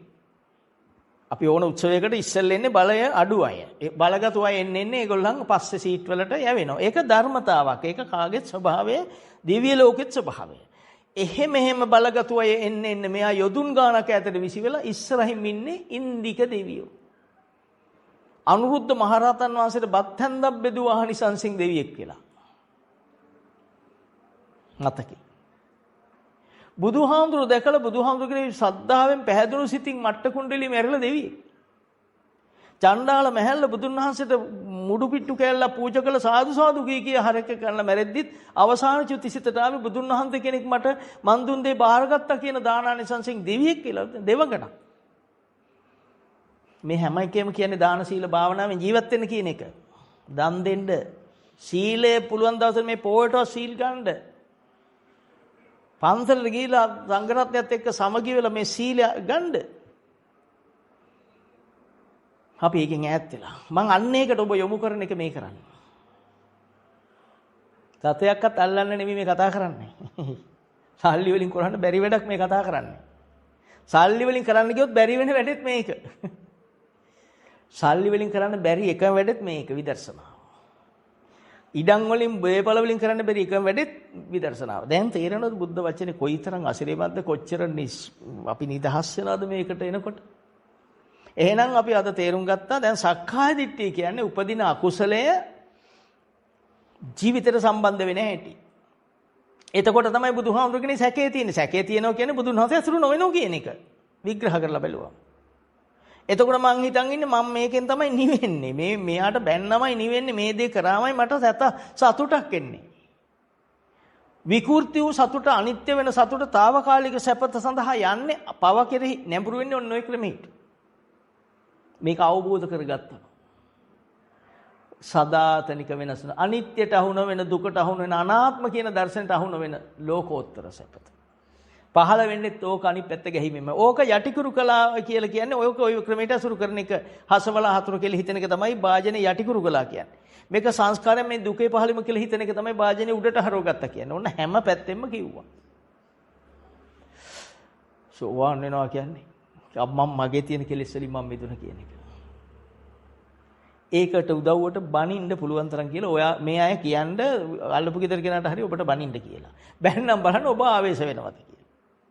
ඔබට හිතෙනවද එයා පව් කරනවා කියලා අනුකම්පාව මෛත්‍රී සිතක් එනවද නැත්නම් මට බනින එක සයිලන්ස් කරන්න හිතෙනවද? අයියෝ බැනලා පව් පුරු. අන්න මෛත්‍රියමයි පහළ වෙන්නේ. බෞද්ධයාට පහළ වෙන්නේ මෛත්‍රියමයි. අනේ පව් කරගෙන අපායට යයි. නැතුව හිතුන මට බනිනවා කියලා හිතුන ඊළඟට එන්නේ කරන්න ඕන වැඩේ. අඬු පඬු කොස්සට අතට එන්නේ නැහැ යාට. කොස්සටෙන් ගැහුවට දැනෙන්නේ නැහනේ කලු ගල් එන්නේ. ඊට වඩා දිනුවා ඒ කියලා හිතන් ඉන්න පහත්ම දේ දිනුනුනේ. ඔය කෙලෙස් ආපු කෙනාට පහත්ම දේ දිනුනුම දේ. ලොකුම දේ පරමාණු බෝම්බයක තමයි දිනුනුම දේ වෙන්නේ පහත්ම සිත තියෙන කෙනාට. නැත්නම් දිනුනුම කෙනාට යා ආර්ය මාර්ගය යන මේ සිත නිවා ගන්න උතුමට එන්නේ මෙත්තා කරුණා මුදිතා උපේක්ෂා සතර බ්‍රහ්ම විහරණය මෛත්‍රිය නනේ පව් සසරට වැටෙයි කොහොමද මේ අසසරින් ගලවන්නේ කියලා හිතෙන්නේ. අන්න මෛත්‍රිය කරුණාව බවට පත් වෙන හැටි හිතනවා. මුදිතාව ඒක ක්‍රියාත්මක කරන්න හිතනවා. උපේක්ෂාව. එතකොට භාග්‍යතුන් වහන්සේ දේශනා කර ධර්ම ඉන්න කෙනෙක් ඔන්න ඔය වගේ කෙනෙක්. නේද? ලේසි නෑ වගේ පෙනුනට ලේසිම දෙ මේක. මෙහෙම ඉන්නකොට ලේසි රතයක් අතේ ඉඳන් වෙන්නේ නැහැ මහන්සි වෙන්න ඕනත් නැත්නම් අරවට කොච්චර හම්බ කරන්න ඕනේ අරවෙන් බේරෙන්න. ප්‍රශ්නයක් වුණොත් බේරෙන්න කොහොම මුදලක් ඕනද? දැන් රතයක්වත් ඕනේ නැහැ මෙතෙන්ට. දැන් පුන්න මහරහතන් වහන්සේ අමතකද? බැන්නොත් ගැහුවේ නැහැ කියලා හිතනකො බැන්න එක කාටවත් කියන්නේ නැහැ දන්නෙත් නැහැ. දන්නේ නැහැ. ගැහුවොත් අතපය කැඩුවේ නැහැ කියලා හිතනකො ගැහුවා කියලා දැනගන්න කාටවත් දෙන්නේ නැහැ. ඇයි අනික් කෙනා කෙලෙසෙනවා නම් අනික් කෙනා පව් කරන්න පෙළඹෙනවා නම් මේකෙන් ඒව කියනවද නුන්ට? දැන් එතකොට මේ සිත නිවන කෙනා සම්මා වාචා තියෙන මොනවද? මුසාවාදා. මුසාව බොරු කියන්නේ මට අසවලා බැන්නද මගේ කර්මයක් මට පළ දුන්නද? අන්න අර මුසාව කියන්නේ මට බැන්න කියලා. අන්න ඒ බොරු කීම යා නවත්තලා. ඇයි එයා දැක්කේ මේ සිතේ අපිරිසිදුකම. මගේ කෙලෙස් වල වරද මන් දැක්කේ. ඒක කන එක ගැටෙන શબ્දයක් කියලාමයි ඔහු බුදුහාමුදුරෝ දුන්නු මූලික දේ. ඔහුගේ ජීවිතය අංග කරගන්න වේර දරනවා. ඒක ගලපන්න ගන්න උත්සාහය මේ වීරිය කියන්නේ. නිවි සූපත් වෙනවා. අඳුරට පහනම් මේ දැල්ලගන්නේ. ජීවිතේ නැමැති අන්ධකාරයට, සසර නැමැති අන්ධකාරයට බුද්ධාලෝකය නැමැති ආලෝකය. බුදුරජාණන් වහන්සේගේ දහම නැමැති ආලෝකය දැල්ලගන්න. අන්න සක්කාය දිට්ඨිය නිවෙද්ද වෙනවා. විචිකිච්ඡා බුදුහාමුදුරගේ සැකේ නැති වෙන බුදුහාමුදුර වෙනං පැහැදෙනවා බුදුහාමුදුර කිරි. විචිකිච්ඡා නැති වෙනවා කියන්නේ.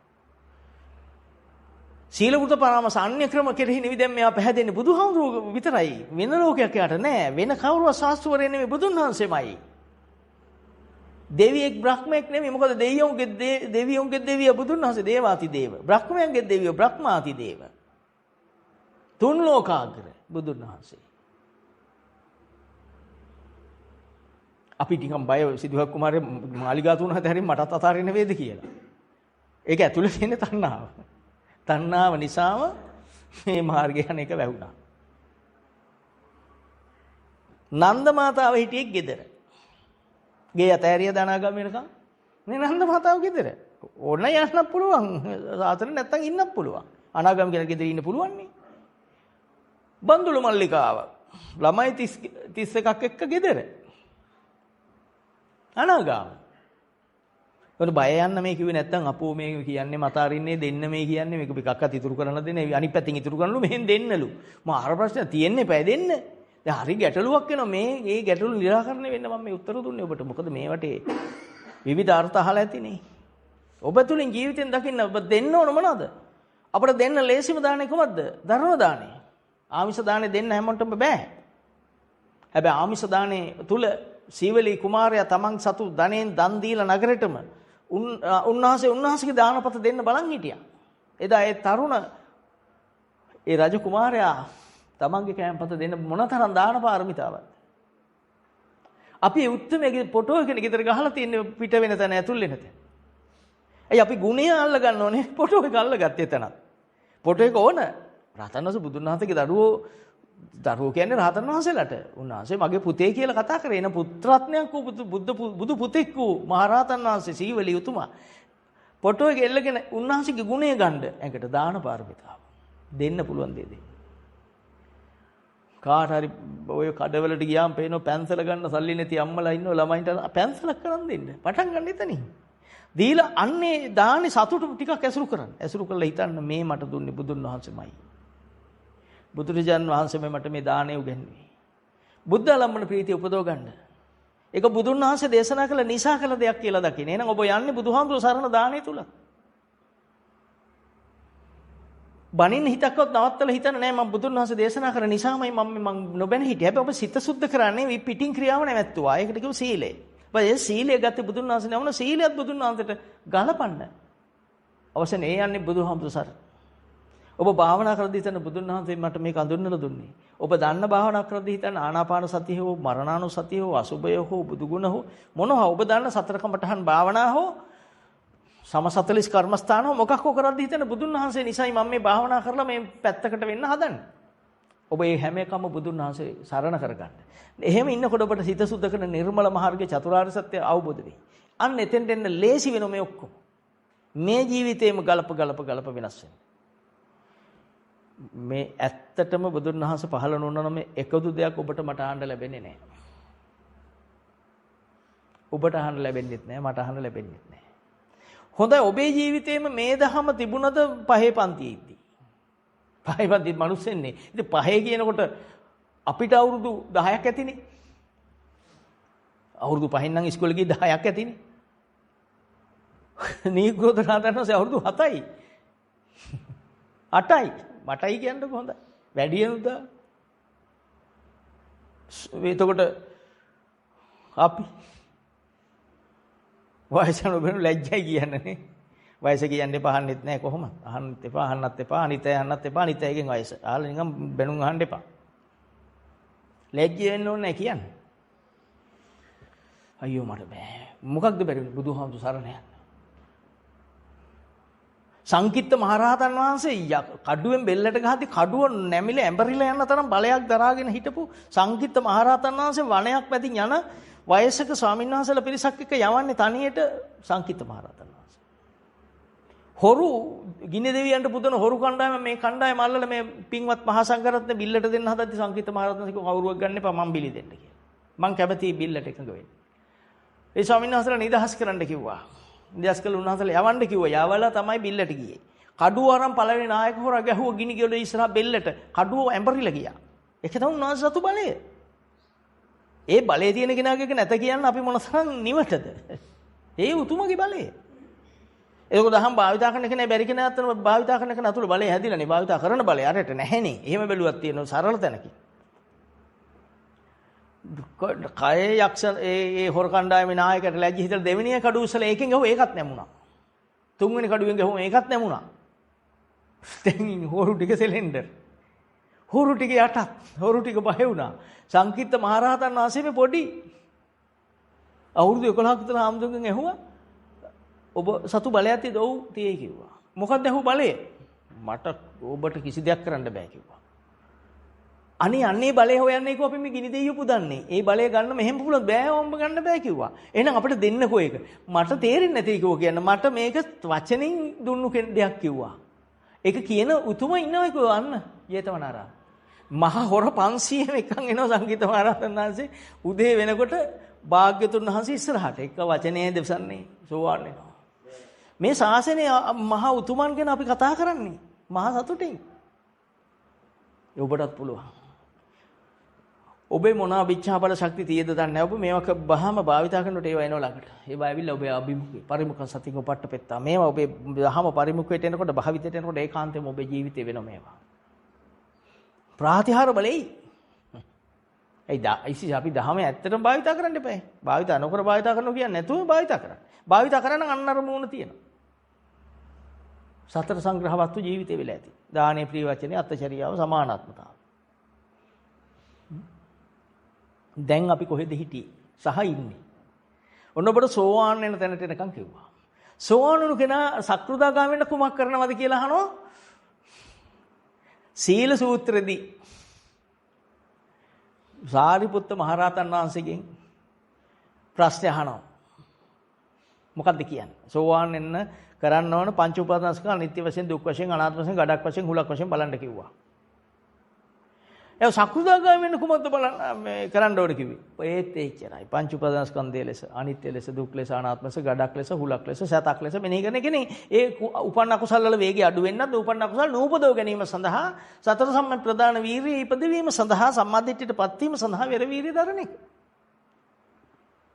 නේද? මහා කෝටිත මහරහතන්සේ තුන්වෙනි වහන එම ප්‍රශ්නයමයි. සකෘදාගම කියන අනාගමන කියනම් දහමක් නොවනින් විමසිය යුතුද? එතෙන්දි කියන්නේ පංච උපාදානස්කන්ධය අනිත්‍ය ලෙස, දුක් ලෙස, අනාත්ම ලෙස, ගඩක් ලෙස, හුලක් ලෙස, සතක් ලෙස මෙනෙහි කරන්න. හෙත මේකාන්තෙන් අනාගාමී ඵලයටපත් වෙයි කිය. අනාගාමී කියන රහත් වීම සඳහා කියනම් දහමක් නොවනින් විමසන්නේද කියලා කෝටිත මහ රහතන් වහන්සේ නැවතත් ඒ ප්‍රශ්නෙම පින්වත් මහා සාරිපුත්‍ර රහතන් වහන්සේගෙන් අහනකොට උන්වහන්සේගේ මහා රණහඬ මහා සිංහනාද අවදි කරලා කියන පංච උපාදානස්කන්ධය අනිත්‍ය ලෙස, දුක් ලෙස, අනාත්ම ලෙස, ගඩක් ලෙස, හුලක්සේ දකමේ සිටින හෙතමගේ කෙලෙස් ඉඳේ. කෙලෙස් නැති වෙනවා. අහනකොට නිකන් අපි හරි වාසනාවන්තයි කියලා හිතෙනවා. මේ ආපු ඔක්කොම. ඔබට මේ පොඩි වැඩක් පවල මේ පොඩි වැඩි පටන් ගන්න රහත් වෙනකන් ඔච්චරයි. කෙලෙස් හිඳෙනකන් ඔච්චරයි. සීල සූත්‍රේ. ඒකනේ චතුරාර්ය සත්‍ය කියන්නේ සංකිට්ඨේන පංච උපාදානස්කන්ධ දුක්ඛ. මේ දුක්ඛ සමුදය කියන්නේ දුක පවත්තන්නේ කවුද කියන එක සිබ්බණිය. ත්‍රිපිටකයේ කියවපු කෙනෙකුට විනෝදයට කියවන්නේ නැතුව අවබෝධයට සඳහා කියවන උත්තමයන්ට ඇති මේ ඥාන ශක්තිය. මොනවද ඉතින්? තණ්හාව සිබ්බණියයි. මජ්ජ ස්කන්ධ සූත්‍රේ. තණ්හාව සිබ්බණියයි. සිබ්බණිය කියන්නේ ගොතනවට කියන්නේ. එකතු කරනවා. පටවල් දෙකක් එකතු කරනකොට කියන සිබ්බණිය කියලා. මහනවට කියන්නේ සිබ්බණිය කියලා. එකතු කරනවට කියන්නේ සිබ්බණිය කියලා. සම්බන්ධ කරලා දෙනවට කියන්නේ සිබ්බණිය කියලා. මොනවද? කෙලස් ටික තම ජීවිතයට සම්බන්ධ කරනවට අයිතියට සම්බන්ධ කරනකොට සිබ්බණිය කියලා. තණ්හාව සිබ්බණියයි. මෙතන කියන්නේ සමුදය කොටස පෙන්වන්නේ යායන් තණ්හාවමයි. එහෙනම් මේ තණ්හාව තමයි කාම තණ්හා, රූපයට තණ්හා. කාම කියන්නේ කාම වස්තුවට තණ්හාව ලෙස තියෙන එකමයි. භවයට තණ්හා කරලා තියෙන්නේ ඔය රූපයට අසුර කරා කියන්නේ භවයට තණ්හා කරාමයි. නැවත විභව කියන්නේ වෙන් වෙලා නැහැ. ඊළඟ භවයට යන්න ඔය හුරුවමයි යන්නේ. කොහොමද වඳින්නේ බුදුන් වහන්සේට? හිතා ගන්නත් අමාරුයි. තේරෙන නිසා අපිට මෙච්චර බුදුන් වහන්සේ මතක් වෙනකොට බුද්ධ ගෞරවයක් හිතට එන්නේ. ඔබටත් එසේ වේවා කියලා හිතලා මම මේ ධර්ම කරුණු සාකච්ඡා කරන්නේ. එතකොට දැන් ඔන්න මේ කෝටිත මහරහතන් වහන්සේ සාරිපුත්ත මහරහතන් වහන්සේගෙන් අහපු ප්‍රශ්නය සීල සූත්‍රය. මම උත්තරය අවසන් කරේ. එතකොට ධම්මං විනා නත්ති මාතා පිතාච. දහමට හැර වෙන කෙනෙකුට බැරිය. නත්ති මාතා පිතා අම්මට තාත්තටත් බැරිය. තමේව තානං සරණං පටිතා. මට මම සරණ කරගන්න. දහම උගන්වන්නේ තමා ගැන සොයන්න. භද්‍ර වග්ගයේ කුමාරුන්ට කියු ටික. මම මේ විශාල සූත්‍ර ගාන කෙටි කරලා කියන්නේ. මට දහම උගන්වපු මගේ පින්වත් මහා සංඝරත්නයට පින් සිද්ධ වෙන්න. මම දහමට නැඹුරු කරපු වචනයක් හරි උගන්වපු ගිහි උත්තමයොත් ඒ වගේම පින්වත් මහා සංඝරත්නයටත් අතිශයින් පින් සිද්ධ වෙන්න මම මේ කතා කරන්නේ. මගේ ගුරුවරු සංඝරත්නය. නම් නොකියවත් උන්වහන්සේලා මගේ හිතේ ඉන්නවා. මම නිදාගන්න ඉස් වැඳලා නිදාගන්න. අවදි විදි උන්වහන්සේට වැඳලා අවදි වෙන්න. භාවනා කරද්දී හුදකලාවේදී උන්වහන්සේලා සිහිපත් කරන් වඳින්නේ. ඒක තමයි කෙලෙහි ගුණ සැලකීම. එම නිසා මම මහා අවබෝධයෙන් දකිනවා මේ සංස්කාර ධර්මයන් නැති වෙන සුළුය මේ දකින්න එක අම්මට තාත්තටත් මට උගන්න ගන්න බැරි වුණා. අම්මා තාත්තව මට ඉගෙනුවේ නැහැ. ධම්මං විනා දහමමයි. එහෙනම් දහම ඉගෙනුවේ කල්යාණ මිත්‍රයමයි. ඒ සංඝරත්නේ මට කල්යාණ මිත්‍රයමයි. ඒ ගිහි උපාසකයන්ට මට දහම කියා දෙන්න මාව මෙතෙන්ට නැඹුරු කරපු දහමට නැඹුරු කළ ශාසනික මෙහෙවර කරන්න මාව පොළඹවපු උත්තමයි. ආන්න කල්යාණ මිත්‍රයමයි. මම මේ කරන්නේ කෙලෙහි ගුණ දැක්කීම දහම කියන්නේ. මේවා සල්ලි වලින් කරන්න පුළුවන් වැඩ නෙවෙයි. දේපල වලින් කරන්න පුළුවන් වැඩක් නෙවෙයි. ඒකයි ඔබ සමග මම මේ කතා කරන්නේ මෙහෙම. ධම්මං විනා නත්ති මාතා පිතාච තමේව තානං සරණං පටිත්ත. තස්මායි බෝකිච්ච මඤ්ඤං පහයි සුණාත දාරේත. චරාත ධම්මේ අහලා. දරාගත් ධමමයි භාවිතා වෙන්නේ. ශ්‍රද්ධාව එනකොට සසර බය දැනෙනකොට දහමට කැමැත්ත එනවා. ඒකයි ශ්‍රද්ධාව කියන්නේ. ඒකත් එක්ක දහම ඇසුරු කරන්න උවමනාව වේගෙන් එනවා. ඒකයි වෙරිය කියන්නේ. එතකොට හිතමයි පේන්නේ සතිය කියන්නේ ඒකයි. ස්කන්ධ පහමයි පේන්නේ. සතිය. වෙන ඒවා පේන එක සතිය නෙවෙයි. ඒවට කියන්නේ අනාර්ය සතිය. අනේ හිත නිවුනාමයි සමාධිගතයි. මගේ හිත පේනකොටයි මන් නිවෙන්නේ. බාහිරේ පේනකොට ගිනි ගන්නවා. හිත පේනකොට නිවෙන්න පටන් ගන්නවා. කාමසු විනය්‍ය ගේදන් කාම ගේද වෙනවා කියන්නේ කාම අඩු වෙන්න ගන්නවා කියන්නේ හිත නිවෙන්න ගන්නවා කියන එකමයි. නහි ජාතු ගබ්බසෙයියන් නැවත උපදින්න හේතු අයින් වෙනවා කියන එකයි හිත සුද්ධ කරන්න ගන්නවා කියන්නේ. මඤ්ඤම් පසුනාත දාරේත චරාත ධම්ම. යන ධමේ හැසිරෙනවා කියන්නේ ඒකමයි. ඉතින් අද උතුම් පොය දවසක් මම බොහොම ගරු කළාද බුදු ගෞතම සම්මා සම්බුදුන් වහන්සේ මොනතරම් කැපකිරීම කරලා මේ පහළ වුණාද ලෝකෙට අපෙන් මොකුත් ඉල්ලුවේ නැහැ. උන්වහන්සේ යවහල් වැළඳුවා මතක් කරන්නවත් ඉඩ දුන්නේ බමුණට. ආනන්ද හාමුදුරු මතක් කරන්නම එපා. මම පෙර කරපු අකුසලයන් නිසායි කෝයි බමුණට අමතකුනේ. සියල්ලේ යථා ස්වභාවය පෙන්ව දෙන බුදුන් වහන්සේ කෙනෙකුගේ සරණ යන්න ලැබීමම ලොකු පිනක්. වෙන පිනක් නෙවෙයි මං කියන්නේ. උන්වහන්සේ වගේ මහා අනුනිහතමානී කියන වචනේ මදි උන්වහන්සේගේ විස්තරය කරන්න මේ සිංහල භාෂාවේ වචන මදි. ඒ තරම් සරණ අපිට සරණ දුන් අනුන්ගෙන උපේක්ෂාවෙන් බලන්න උගන්වපු බුදුන් වහන්සේට කරන්න තියෙන මට පුළුවන් උපරිම සේවය තමයි මේ කලේ අද. ධර්ම ශ්‍රවණය කර ඔබට තේරෙන්නේ නැති හිත සුද්ධ කරනවා කියන්නේ ඔබේ උපන් අකුසල ඔබ දකින්නේ. හිත සුද්ධ කරනනම් හිත පේන්න ඕන. හිත පේනවා කියන්නේ ඔබේ අකුසල ඔබට පේන එක. ආයතන දකින්නවා කියන්නේ අකුසල් පටන් ගන්න හේතු ප්‍රත්‍ය හේතුඵලය සකස් වෙන හැටි. මේ ස්කන්ධ ආයතන ධාතු කියන මේ කෙනෙකුයි කියලා හිතන් ඉන්න මේ කය කූඩුවත් ඒ ඇතුළ සකස් වූ ආකාරය.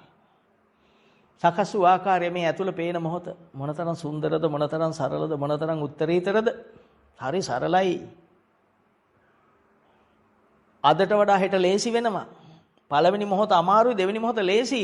ලෝකේ සාමාන්‍ය දේවල් අමාරුයි. පහේ පන්තියට වඩා 10 පන්ති අමාරුයි. එන්නේ අමාරු වෙනවා. 10ට වැඩිය HSC අමාරුයි. ඊට වැඩිය කැම්පස් එක අමාරුයි. ඊට වැඩිය මහාචාර්ය අමාරුයි. ඊට වැඩිය විද්‍යාඥ අමාරුයි. ඊට වැඩිය අමාරු හොඳට යන හදන එක. ඔක්කොම අමාරු වෙන්නේ නැහැ. හැබැයි දහමේ අද සංස්කාරයක් කියලා බලන්න අමාරුයි.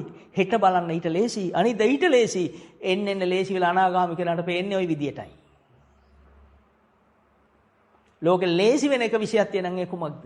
ඒ උතුම් බුද්ධ වචනේමයි. ලෝකේ අමාරු වෙන දෙයක් තියෙනම් කුමක්ද? ඒ ලෝකේ බාහිර දෙයට ලෝකෙ කියන එකමයි. ඒ තමයි. ඉතින් ඇසිස් මස්ලේ දන් දීලා කියලා බොරුවට නොකියන අපි සත්‍ය වශයෙන් දකින අපි උන්වහන්සේගේ කැපකිරීමට කෘතගුණ සැලකීමක් කරන්න පටන් ගත්ත විතරයි තාම මේ සත්‍යයේ දැඩිව පිහිටන පිරිස ඒවත් මගපලලාභී.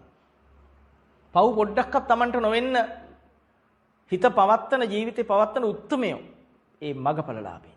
බවට පත් කරන්න බුදුන් වහන්සේ කෙනෙක් ඉල්ලා සිටි එච්චරයි චරත බික්කවේ චාරිකං බහුජන හිතාය බහුජන සුඛාය අත්තාය හිතාය දේව මනුස්සන මේ දේව මිනිස් ඔක්කොට තුන් ලෝකෙට දහම් දෙසන් පාරේ ඇවිදිනකොට දකින්නකොට හොයයි.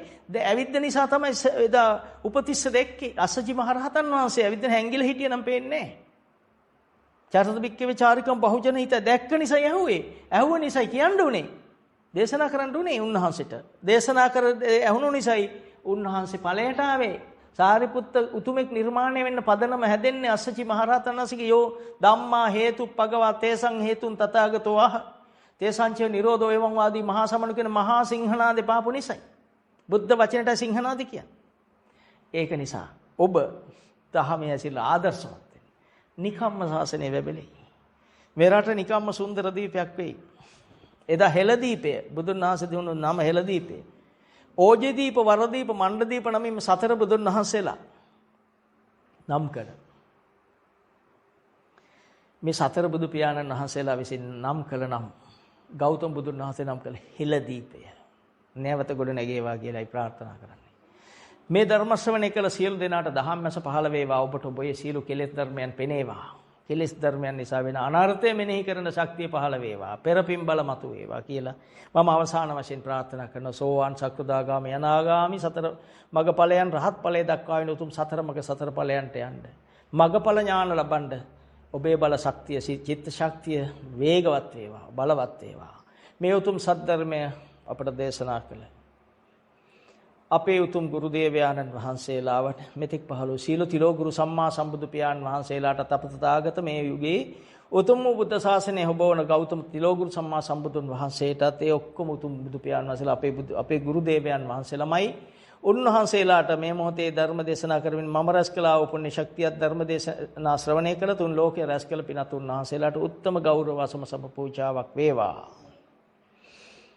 සීල පසේ බුදුවරයන් වහන්සේලාටත් මහරහතන් වහන්සේලාටත් රහතන් වහන්සේලාටත් මගපලලාභී උතුමන්ටත් බුදු බවට නිවනට විවරණගත් උතුමන්ටත් මේ පින ධර්ම ශ්‍රවණෙන් තුන් ලෝකෙම රැස් කළ පින ධර්ම දේශනාවට මම රැස් කළ පින